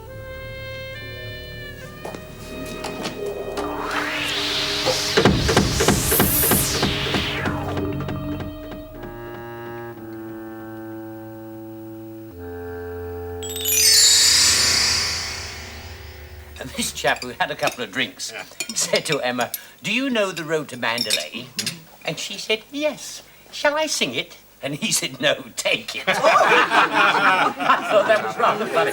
Oh, there you are, Emma. We were just talking about you. We missed you, Emma. I've just been making sure everything's all right in the kitchen. Somebody had to give cook a hand.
I see no one had the courtesy to wait for me. You know you don't like being disturbed when you're working, George. Revel, you've kept something for Mr. McDee, haven't you? Yes, Miss Emma? There's a draft in that drawing room. Yes, there is. I noticed it earlier. It chilled me to the bone. It's always been there, George. You won't find it much warmer in here. Oh, look, it's midsummer. The night of the summer solstice. No doubt you're qualified to tell us all about it. Oh, thank you. Well, it's the points on the elliptic which mark... Miles, you can tell me.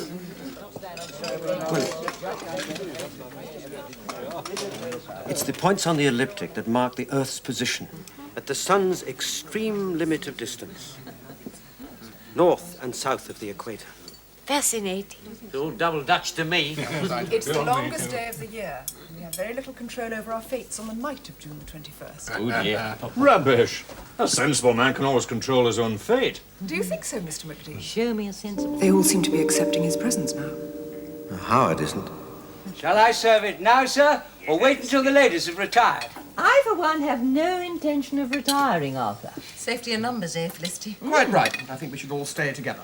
Oh, I don't think we should stay while the men are smoking. Nonsense, Emma. We're all going to stick together. Oh, serve the port, Greville, and let's get it over with. Yes, sir. For you? No, it makes me livery. Start at the other end. Yes, sir. Mr. Cavendish. Sir. Well, come along, man. It's with you. Yes. You're not drinking, Cavendish?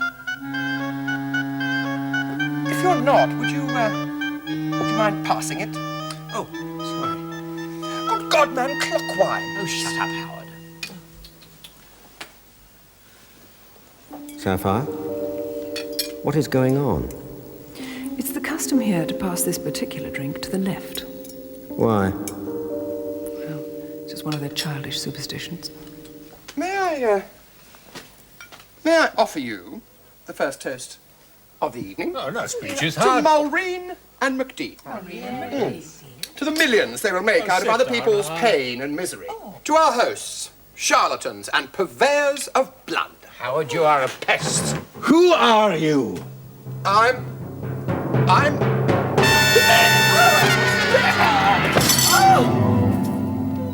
Do you think he's drunk, Arthur?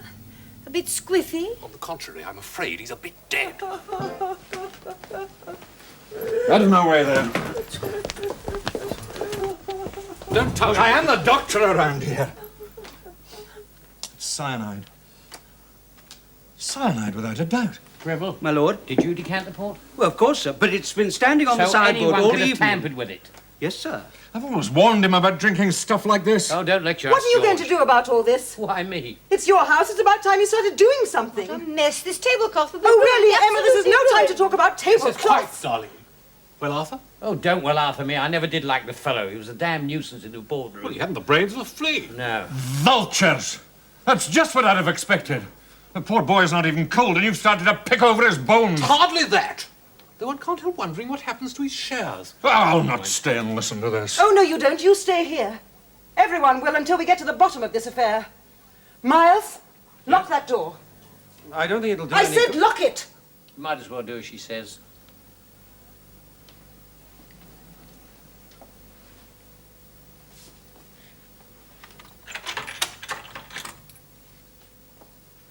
Thank you. Sit down. Now, Miles, you're going to start questioning us. Find out who had the best motive. We all had good ones, I'm sure.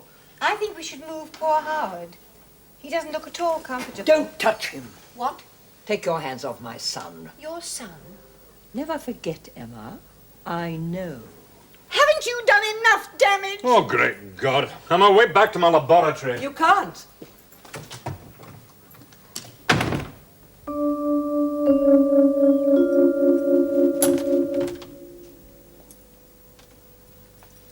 I have the key. My God. I need a drink. I shouldn't if I were you. Tell me, there was... I didn't imagine it all, did I? No, you didn't imagine it. What's going to happen to me? I'm next, aren't I? There is danger in this house for all of us. That's very good, Emma. How can you take all this so calmly? Is there any First other way? Veronica, then Tony, now Howard. Look, my dear, when you get to my age, it... How old are you, Arthur? What? Really, Felicity, what a question. One should never ask anyone's age over 30. Oh, don't be so coy, Emma. You're 3 years younger than I am. Everybody knows that. And how old is that? Greville, I think we're ready for coffee. Now, just a Splendid minute. idea. What about Howard? Who? Howard McDee. He was here. Greville, would you please sprinkle some salt on the tablecloth? Someone seems to have upset the port. I do hope it wasn't George. George? Where is he? He's gone back to his laboratory. I sometimes wonder why I ever married that man. He really does think more of his work than he does of me. Don't complain, Felicity. Just remember how lucky you are. Greville, serve the coffee in the lounge, will you, please? Yes, Mr. Mullrine. Mr. In a moment, Miss Emma, if you'll excuse us. How can they? Greville, will you leave us, please? Yes, madam.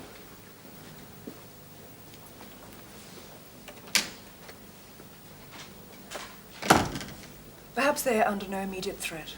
And we are. Yes. What year were you born, Mr. Harborough? Me, 1931. And your wife? Later. Much later. Thank you. It all seems perfectly obvious. Yes. What seems perfectly obvious? Talking in riddles. I'm afraid you're both in considerable danger. Of being murdered. Something like that, yes. Well, by whom? Do you know who's committing these crimes? More or less. For heaven's sake, man, tell us who. No living soul. Oh, really? This is preposterous. I entirely agree. Look, Cavendish, if you really are a detective, isn't it time you stopped talking in riddles and did some detecting? Particularly if you think I'm going to be next. I'm sorry, but I'm afraid we're dealing with something far more important than the lives... Oh, really, I'm not staying here to listen to this. I'm going to speak to Arthur. For once in your life, my darling, a very good idea.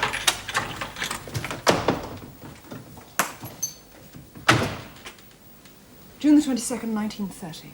Present that night were Mullrine and Emma, Felicity and George. And Greville. He went through the door. Yes. He's older than he looks. How will it deal with Felix and Annabelle? How else do humans destroy one another? Oh, they have so many ways. Ah, the new record, Emma. Arthur, could I have a word with you? Oh, I do adore this music, don't you, Felicity? Not really, Emma. I think it's rather vulgar. Arthur, I must talk to you. Money then, my dear. Very probably, Arthur. I think I'm going mad. It's so up to date. It's as much part of 1930 as Amy Johnson or the R100 airship. Airship? Now there's something that'll make a packet for someone with enough capital and foresight. What's that, Arthur? Airships, Emma. So silly. Here we are spending hundreds of thousands of pounds to build great ocean liners like the Empress of Britain and the Britannic, when the real future is up there. Arthur! Yes, up there in the skies. Look at the way the R100 can fly, all the way to Canada. Oh, I should love to fly an aeroplane. You couldn't fly a kite. It's awfully difficult to fly a If kite. Amy Johnson can do it, why shouldn't I? Last month I was listening to a talk she was giving about her flight, and she was talking all the way from Australia. Just fancy that. Yes, just fancy. Wouldn't you like to fly? Fly with wings? That's a silly girl, an aeroplane. Arthur says I'm too idiotic even to think of such a thing. What do you say? Well, Come and sit down, young man, whoever you are. Come and have a seat. I don't see why the ladies shouldn't... In order. After all, they seem to do most other things nowadays, don't they? Drive motor cars, motorbikes, wag. Felix, I can't stand any more of this. You're all mad. All of you. Quite mad. It could be any one of you. I've got to tell you.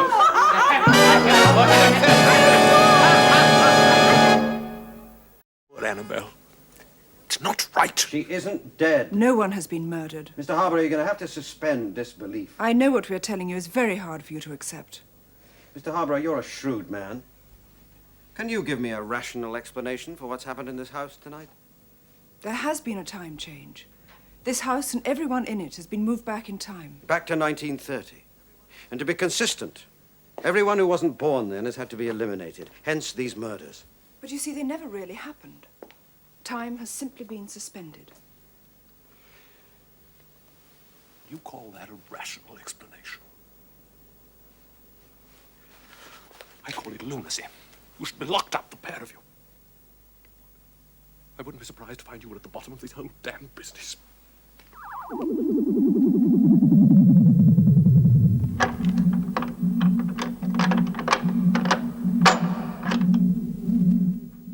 I am not Miles Cavendish. And I am not Virginia Cavendish. Thank you, Greville. They played this at the Kit Kat. And I went there last month to check it is. So you see, no one has been killed. You won't die. You're asking me to believe that you're a kind of interplanetary police force. Yes. Aliens of some sort? In an extraterrestrial sense, yes. And you've been sent down here? To keep order. There are capricious as well as dangerous elements at work in the universe. I think you might have had the decency to consider my feelings at a time like this. Time is not as rigid a concept as most people would believe. With respect, young one. No more words, Sapphire. Show him.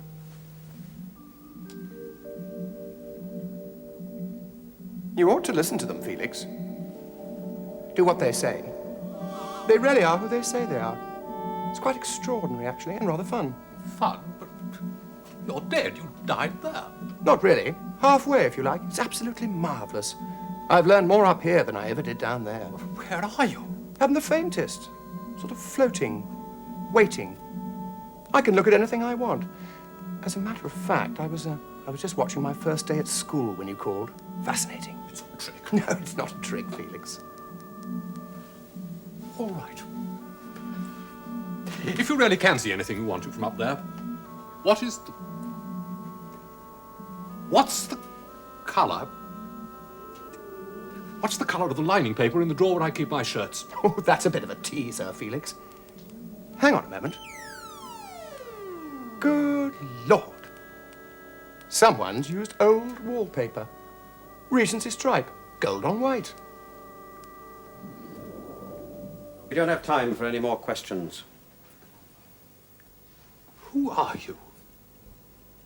I am known as Steel. Sapphire. Sapphire and Steel. Are there more of you? Oh, yes. Bronze. Silver. Lead. I see. Code names. We need your help. Very well. Who shall I be? Platinum? Diamond? Tin? How about brass? That will do fine. What do you want me to do? Find out if Greville could have been in this house in 1930. Right. Before you go, you'll need this. Can you hear me? Yes, of course I can. Don't speak. Just think. She has got very pretty eyes. Thank you. Don't mention it. Good Lord.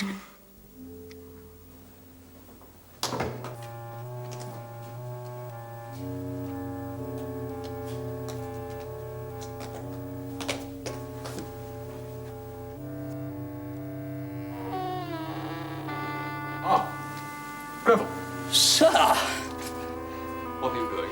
I found these wires leading from the fuse box. I thought it looked rather dangerous. Do you recognize it? Huh? The wire. Do you keep any more like it in the house? No, sir. I thought it looked the sort of thing Mr. McDee might have in his laboratory. Who could have done such a terrible thing? Indeed. I mean, any one of us might have opened that door. Anybody. I think not. I think What? it was meant only for your wife.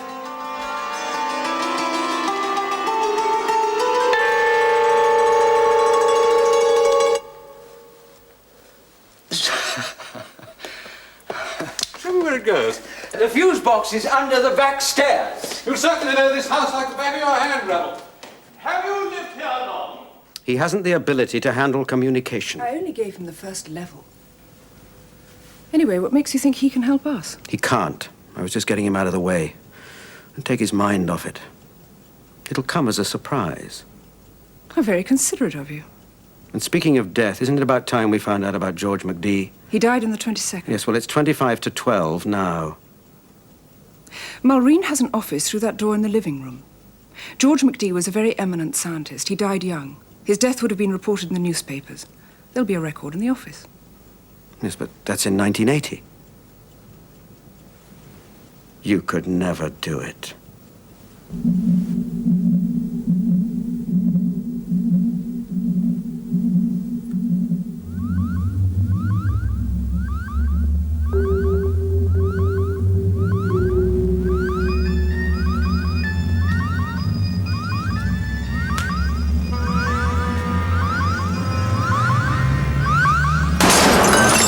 Not yet. Well, there it is. But how do we open it? It has no lock, no handle, remember? How does Mullrine open it? Electronically. He generates a signal. What frequency? 30 kilohertz.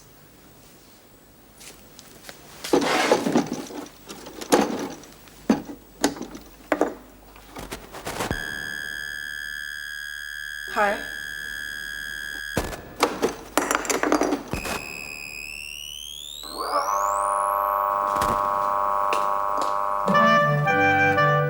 Virginia is our fourth. 2 clubs or forcing to? Culbertson. That's my girl. I always play 1 club. Smashing. Good, you'll be playing with me. Arthur always plays with Grell. He's a natural. I taught him everything he knows. Good evening. Oh, how did you get in here? Through the door. But you can't. I mean, it isn't working. You're not a ghost, are you? Ghost? Well, there was... I'm sorry. Can I help you? No, thank you. I can manage. Excuse me.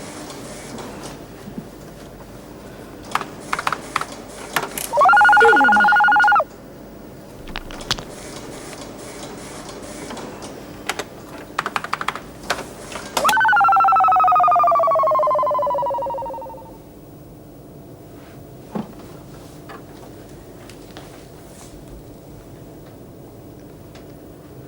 What operates the door? Now, just for a moment. I don't care if you are one of Lord Mullrine's guests. You just can't walk in.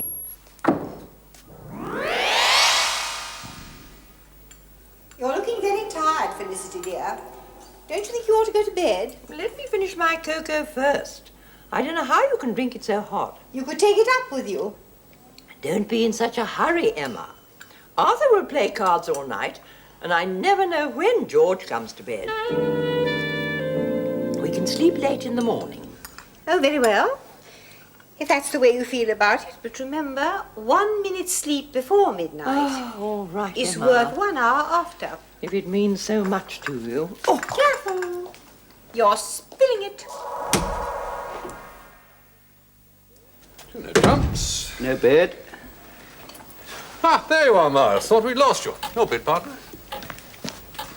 Could you help me a moment, please, Virginia? Darling, not now. I'm busy. We are vulnerable, aren't we? Yes, madam. And 30 below the line.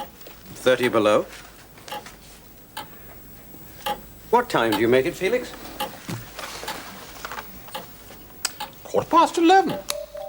Sapphire. 4 diamonds. Double. 4 diamonds, partner. Interesting. Sapphire. Sapphire, answer me. Brass here. Where were you? I've been back into the future. What? What? Felix? Oh, I'm so sorry. Sorry. I was in Mullrine's office. You were away for almost 2 hours. Felix? 4 no trumps. It is playing about with time, isn't it? That's not all it's playing about with. No bed. What do you mean? 5 spades. It's playing about with us, too. Like some dreadful game. No bid, damn it. Yes, it's a mischievous force. 5 no trumps.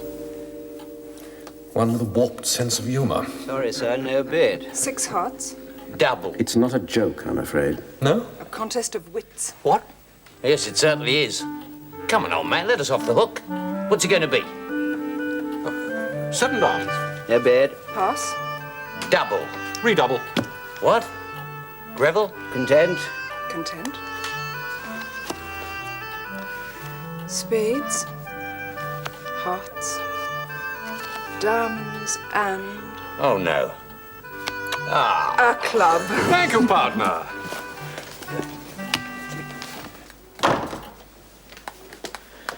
Why didn't you answer me? We bid 7 diamonds. What of it? What do you want me to do? I need some feminine guile. You don't play bridge, do you?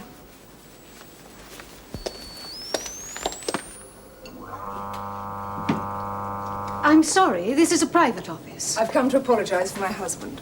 Darling. Sorry. Lord Mullrine has been very generous with the champagne. He's such a wonderful host. Yes, he is, isn't he? Does he know you're in here? That's a lovely blouse. What? Oh, thank you. You see... Where did you get it? Oh, locally, nowhere very chic. Goodness, you are clever. I wish I could find things like that. How very sweet of you. We need you to help us settle an argument. Now, it has nothing to do with Lord Mullrine's private or financial affairs. It's about something that happened a long time ago. Well, what is it you want to know exactly? A report or a newspaper cutting concerning the death of George McDee. I understand it was a tragedy. Oh, yes, it was. He was Lord Mullrine's partner, wasn't he? Yes, but he's been out of the picture for a long time now, since the early 30s. Was it June the 22nd, 1930? You see, it's the exact date that we're arguing about. Oh. Would you have a record of it somewhere? Well, all our files are computerized now. Oh, so it could be programmed into the computer? It is possible. Oh, could you look for us? Look, I really would like to help you, but I just can't. I have very specific instructions. Why don't you ask Lord Mullrine to come in Oh, here? what a good idea. Come along, Miles. We'll be back. All right, goodbye. Oh, would you mind? There's a handle on this side. Oh. Bye-bye.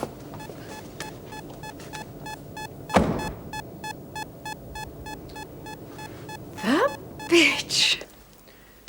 George McDee's body was found in the ashes.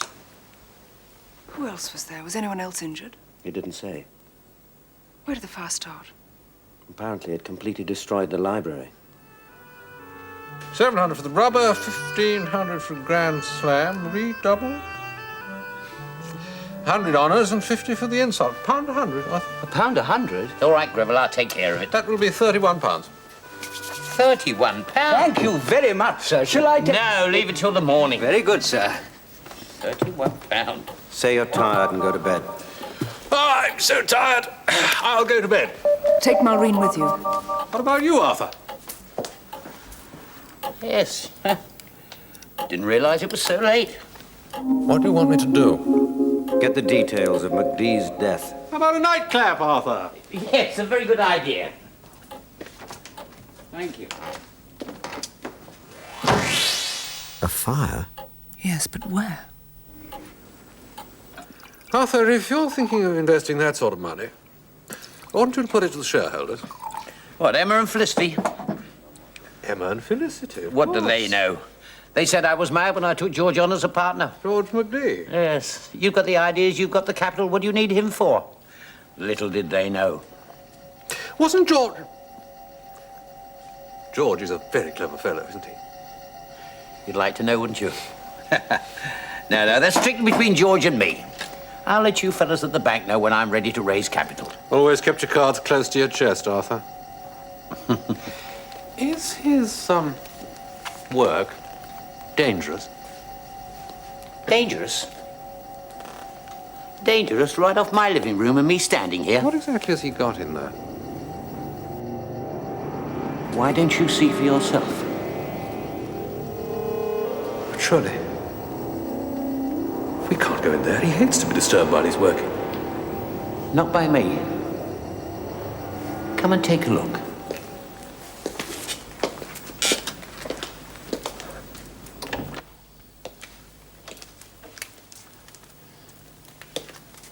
Go on, take a look.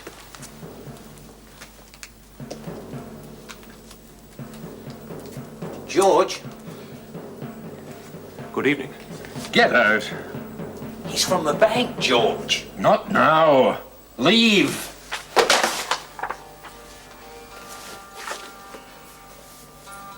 I'm sorry you've been disturbed.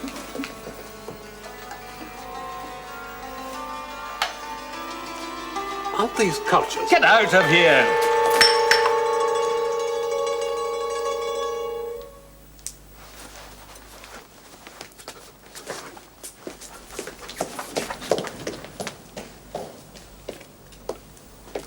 You shouldn't have done that, George. He was only asking a civil question. I've nearly solved it. That temper of yours will give the company a bad name. It's impossible. No, Steele, there's no doubt about it. There never was a fire There in would be here. a massive carbon residue. There is none. But the computer clearly This room has indicated never that the whole been room was all the destroyed. materials Not used now, in the Felix. construction are You mean there's not even a pre-1930. trace? There's a trace as there used to be a fireplace over there, and it...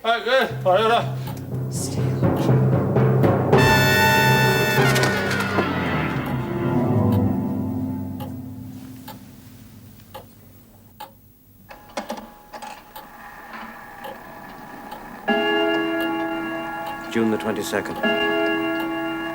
1930. No fire.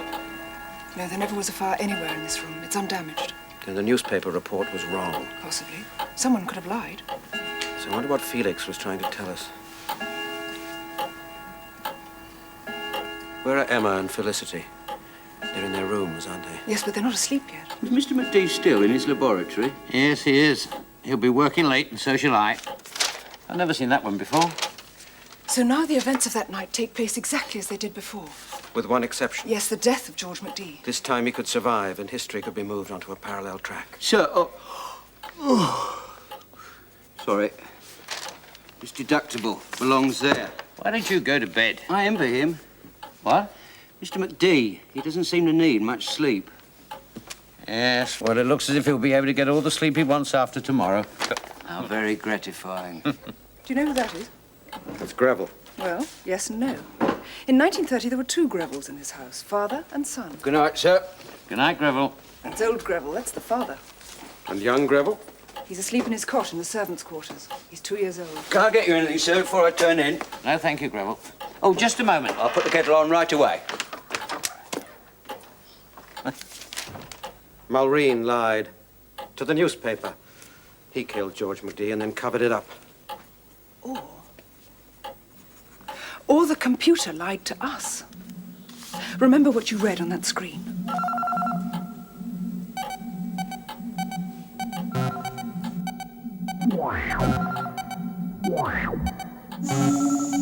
It changed the word to trick us. Well, someone is going to kill George McDee. And we have to make sure that the murder takes place exactly as it did before.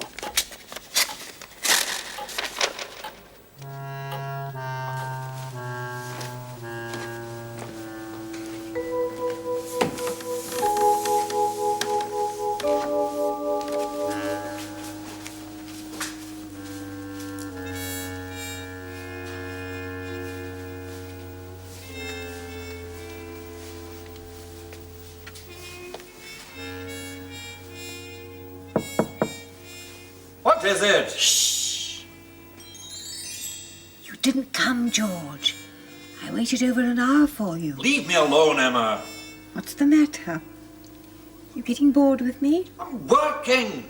But, George, you promised. Just go. No. I won't go until I have your answer. Have you stopped loving me? No! No! You have no time for me. I couldn't leave this. I waited patiently for you, George. You promised you'd come to my room. Do you not understand, woman? Can you not get it through your head? I'm on the verge of achieving everything I've ever dreamed of. It'll make history, Emma. I've never cared for history, George. Please, leave me. Go way back to your bed. No. Get out! Are you telling me you don't love me anymore? If it'll get you out of here, yes. Oh, and I thought you were special, but you're not, are you? You're just like anybody else. Any other man. All you care about's your own small world, your precious work. You'd do anything for your work, George, wouldn't you? Use anyone. Just like Arthur. Just like Arthur. Well, if that's the way you want it.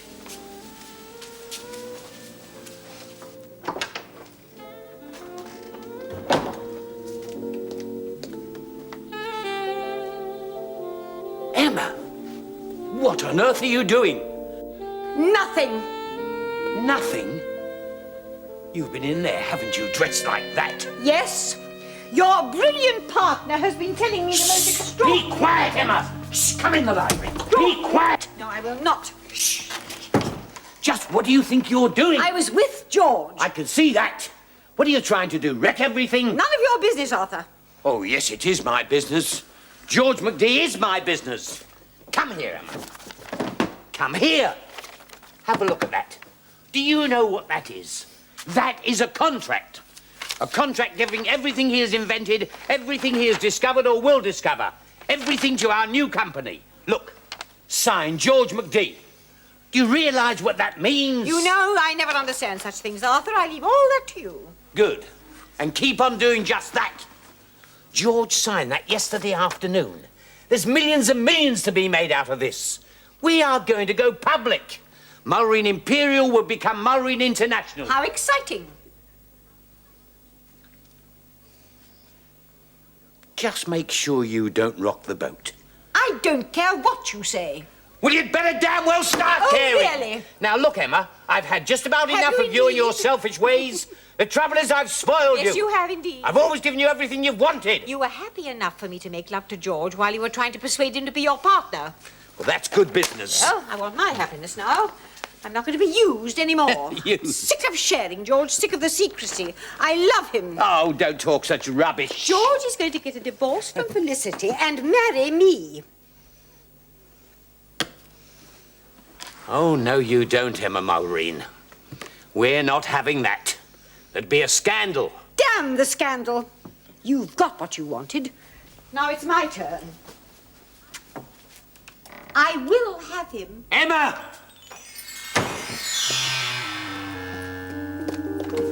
Emma, where are you going?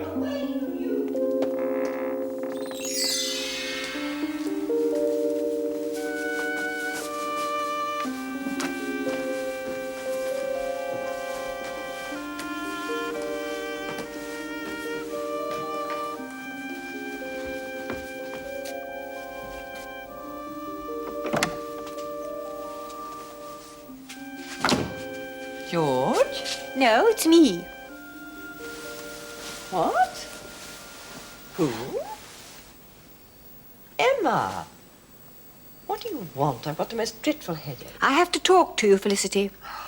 Can't it wait till morning? No, I want to talk to you now. I can't wait. All right. What is it? George and I are in love. What? He wants to marry me. Are you mad? George is married to me. He's going to leave you, Felicity. Nonsense. You're making it up. George and I have been lovers for the last 6 months. It's not true. I won't believe it, I won't. He wants you to divorce him. Where is he? Why isn't he telling me this himself? He's too soft-hearted. He's afraid of you. Afraid of me? George has never been afraid of anyone in his life. Where is he? In his laboratory, working. Get out of here. Are you going to give him his freedom? Get out! Leave me alone. There's something else you should know.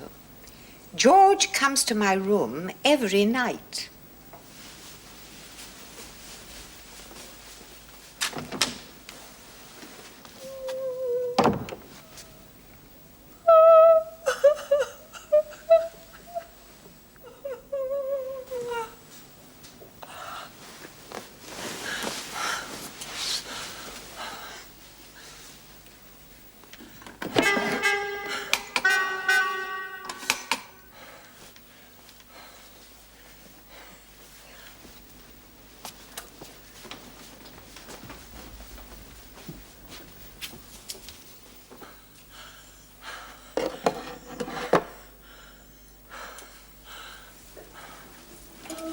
Steel.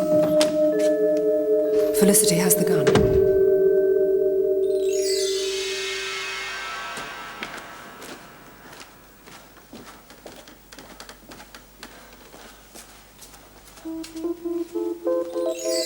Steel, Yes? come to the laboratory. I'm already in there. I've told you, go away. I'm busy. You didn't tell me, George. Felicity. Who did you think it was? I don't know. I just don't want to be disturbed. You're going to be disturbed, whether you like it or not, George McDee. Oh, please. Go on. Tell me. Who did you think it was? Who have you already sent away? Look, this is important. This is more important. Was it her? Huh? Who do you mean? Emma Mullrine. Emma, whatever gave you that idea? She did. Oh, come Oh, on. don't try to bluff it out, George. You've never been a good liar. I don't know what you're talking about. I'm talking about your lover. I'm talking about you wanting a divorce so that you can go off with her. No, you've got it all wrong. Have I? Or has she? She? What's she been saying? I told you that you and she have been lovers for months. That you want to leave me and go off with her. No. Is it true? Is what true? Is she your lover? Yes.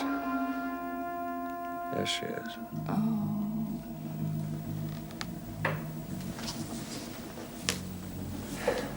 I see. And what about me?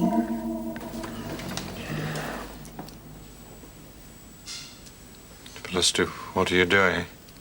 I won't let you do it, George. I'll kill you before I let her have you. Is this it? Wait.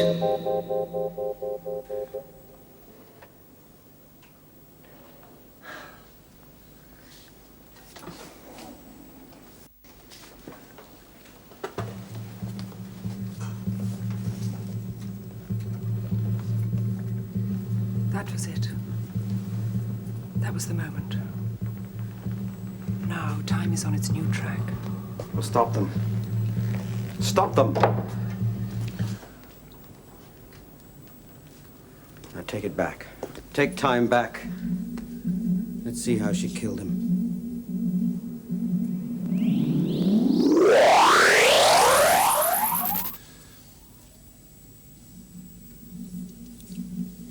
Felicity, what are you doing? I won't let you do it, George. I'll kill you before I let her have you.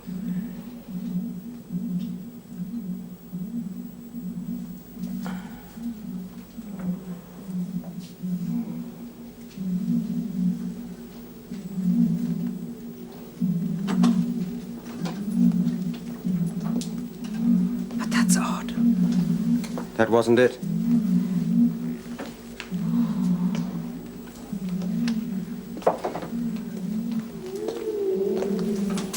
That wasn't the moment. It wasn't Felicity who killed him. You still up, George? Do you like a drink? No, thank you, Arthur. Where's the agreement? Which one? Our agreement. I want it back. The deal's off. Oh, no, it isn't. You signed it and Greville witnessed it. It's all legal. I've changed my mind. Too late. I won't do it. What's happened? A few hours back, you were all excited.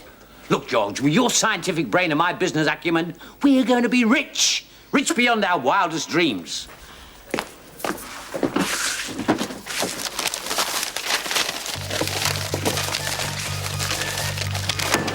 Oh, no, you don't. I want those papers. The deal's off. Keep off me, George. I'm warning you. Sapphire. No, not yet. Keep away from me. I've had enough. Any man who could use his own sister to entice another man. George, you've got to see reason. She fell for you, George. It's real, honest. It's genuine. Emma's head over heels in love with you. I'll not listen to you. Give me that. George! Come in. Your tea, sir. Oh, shall I get another cup? Thank you, Greville. Mr. McDee is just going to bed. Aren't you, George?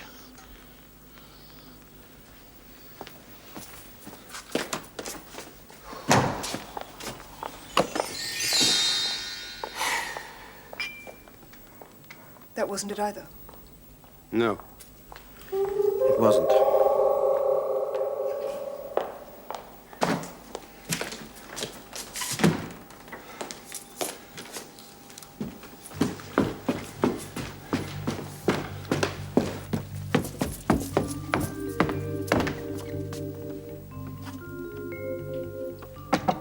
Felicity.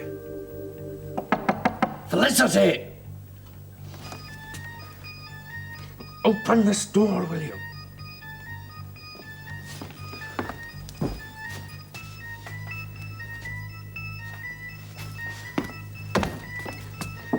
Felicity, I know you're in there. If you don't want to let me in, then I understand. But when you need me, when you're ready to talk about all this, you know where I'll be? Felicity!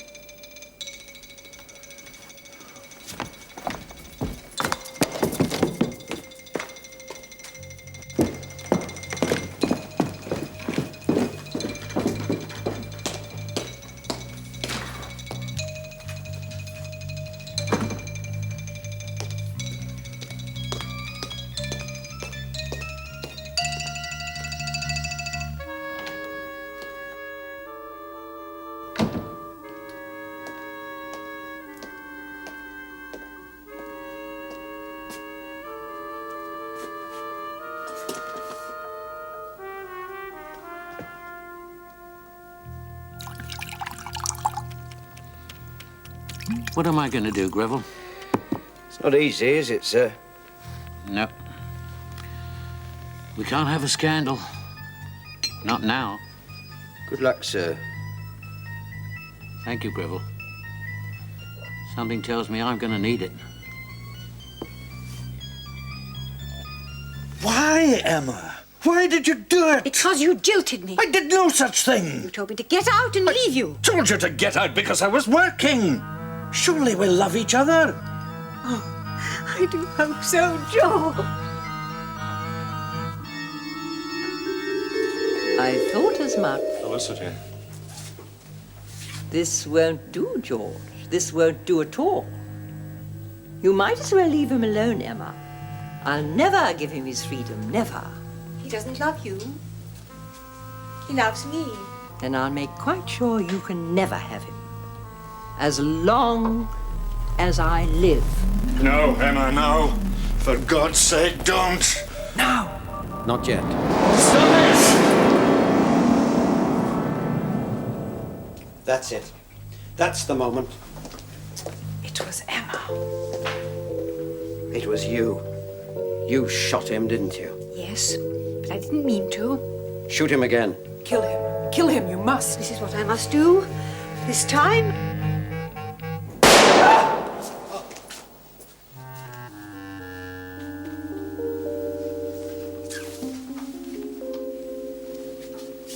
Emma, Emma, can you hear us? Yes, of course I can. do you realize what you're doing? Yes, this time I'm going to be happy.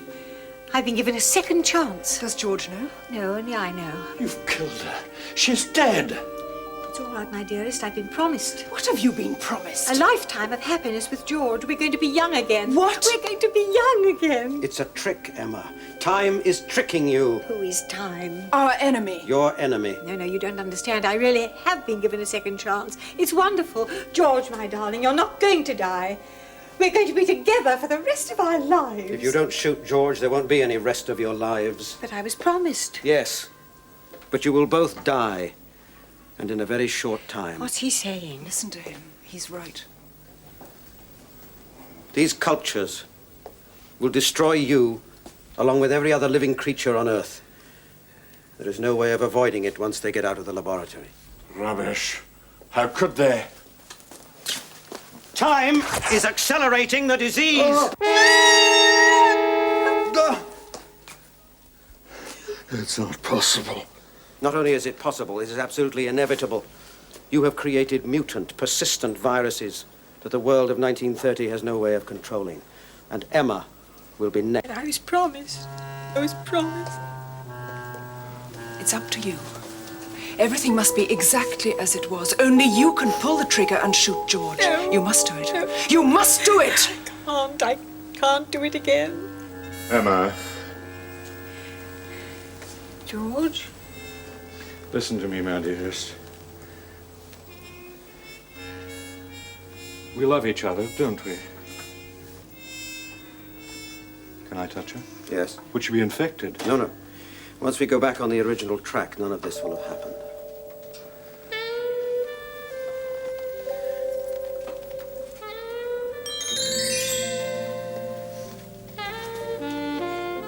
Listen to me, my darling. You have to do it. It's for my own sake. Would you have me be the man who destroyed the human race? Then you must kill me. It's the only way. Kill me and let Felicity live. I promise. Be brave, my darling. Remember the good times we had, huh?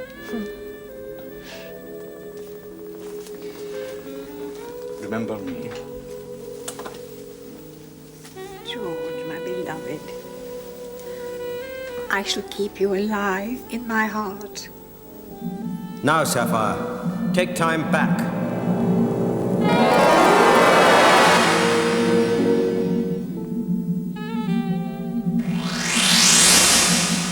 I thought as much. Felicity. This won't do, George. This won't do at all. You might as well leave him alone, Emma. I'll never give him his freedom, never. He doesn't love you. He loves me. Then I'll make quite sure you can never have him. As long as I live. No, Emma, no. For God's sake, don't. For God's sake, don't stop!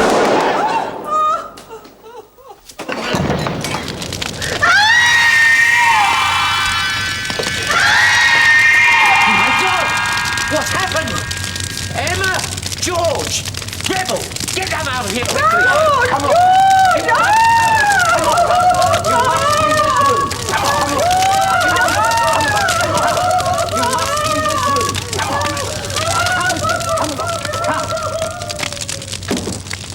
Now, Sapphire, take time forward. I hope you have a super party, sir. Well, it'll be different anyway. Have to mark our 50th year of operation, don't we? Seems a good a way as any. 21st of June, summer solstice. I remember noting it then. Lord Mullrine. Oh, dear. Thank you, Miss Shaw. Wouldn't do to leave that behind, would it? Lock myself out of my own office, and who knows what might happen then. Indeed, yes, sir.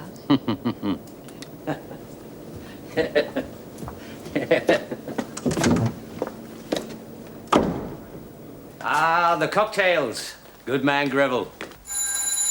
The first guests. Yes. Now it all begins. How silly of me. I feel quite nervous. Yes, how silly of you, Emma.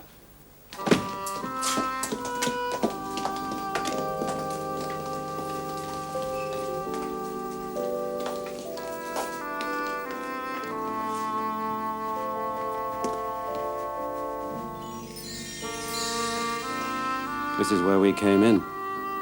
And this is where we go out.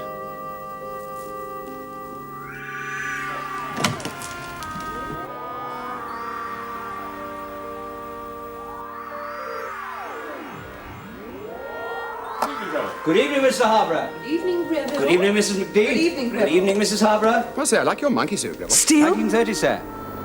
Absolutely authentic.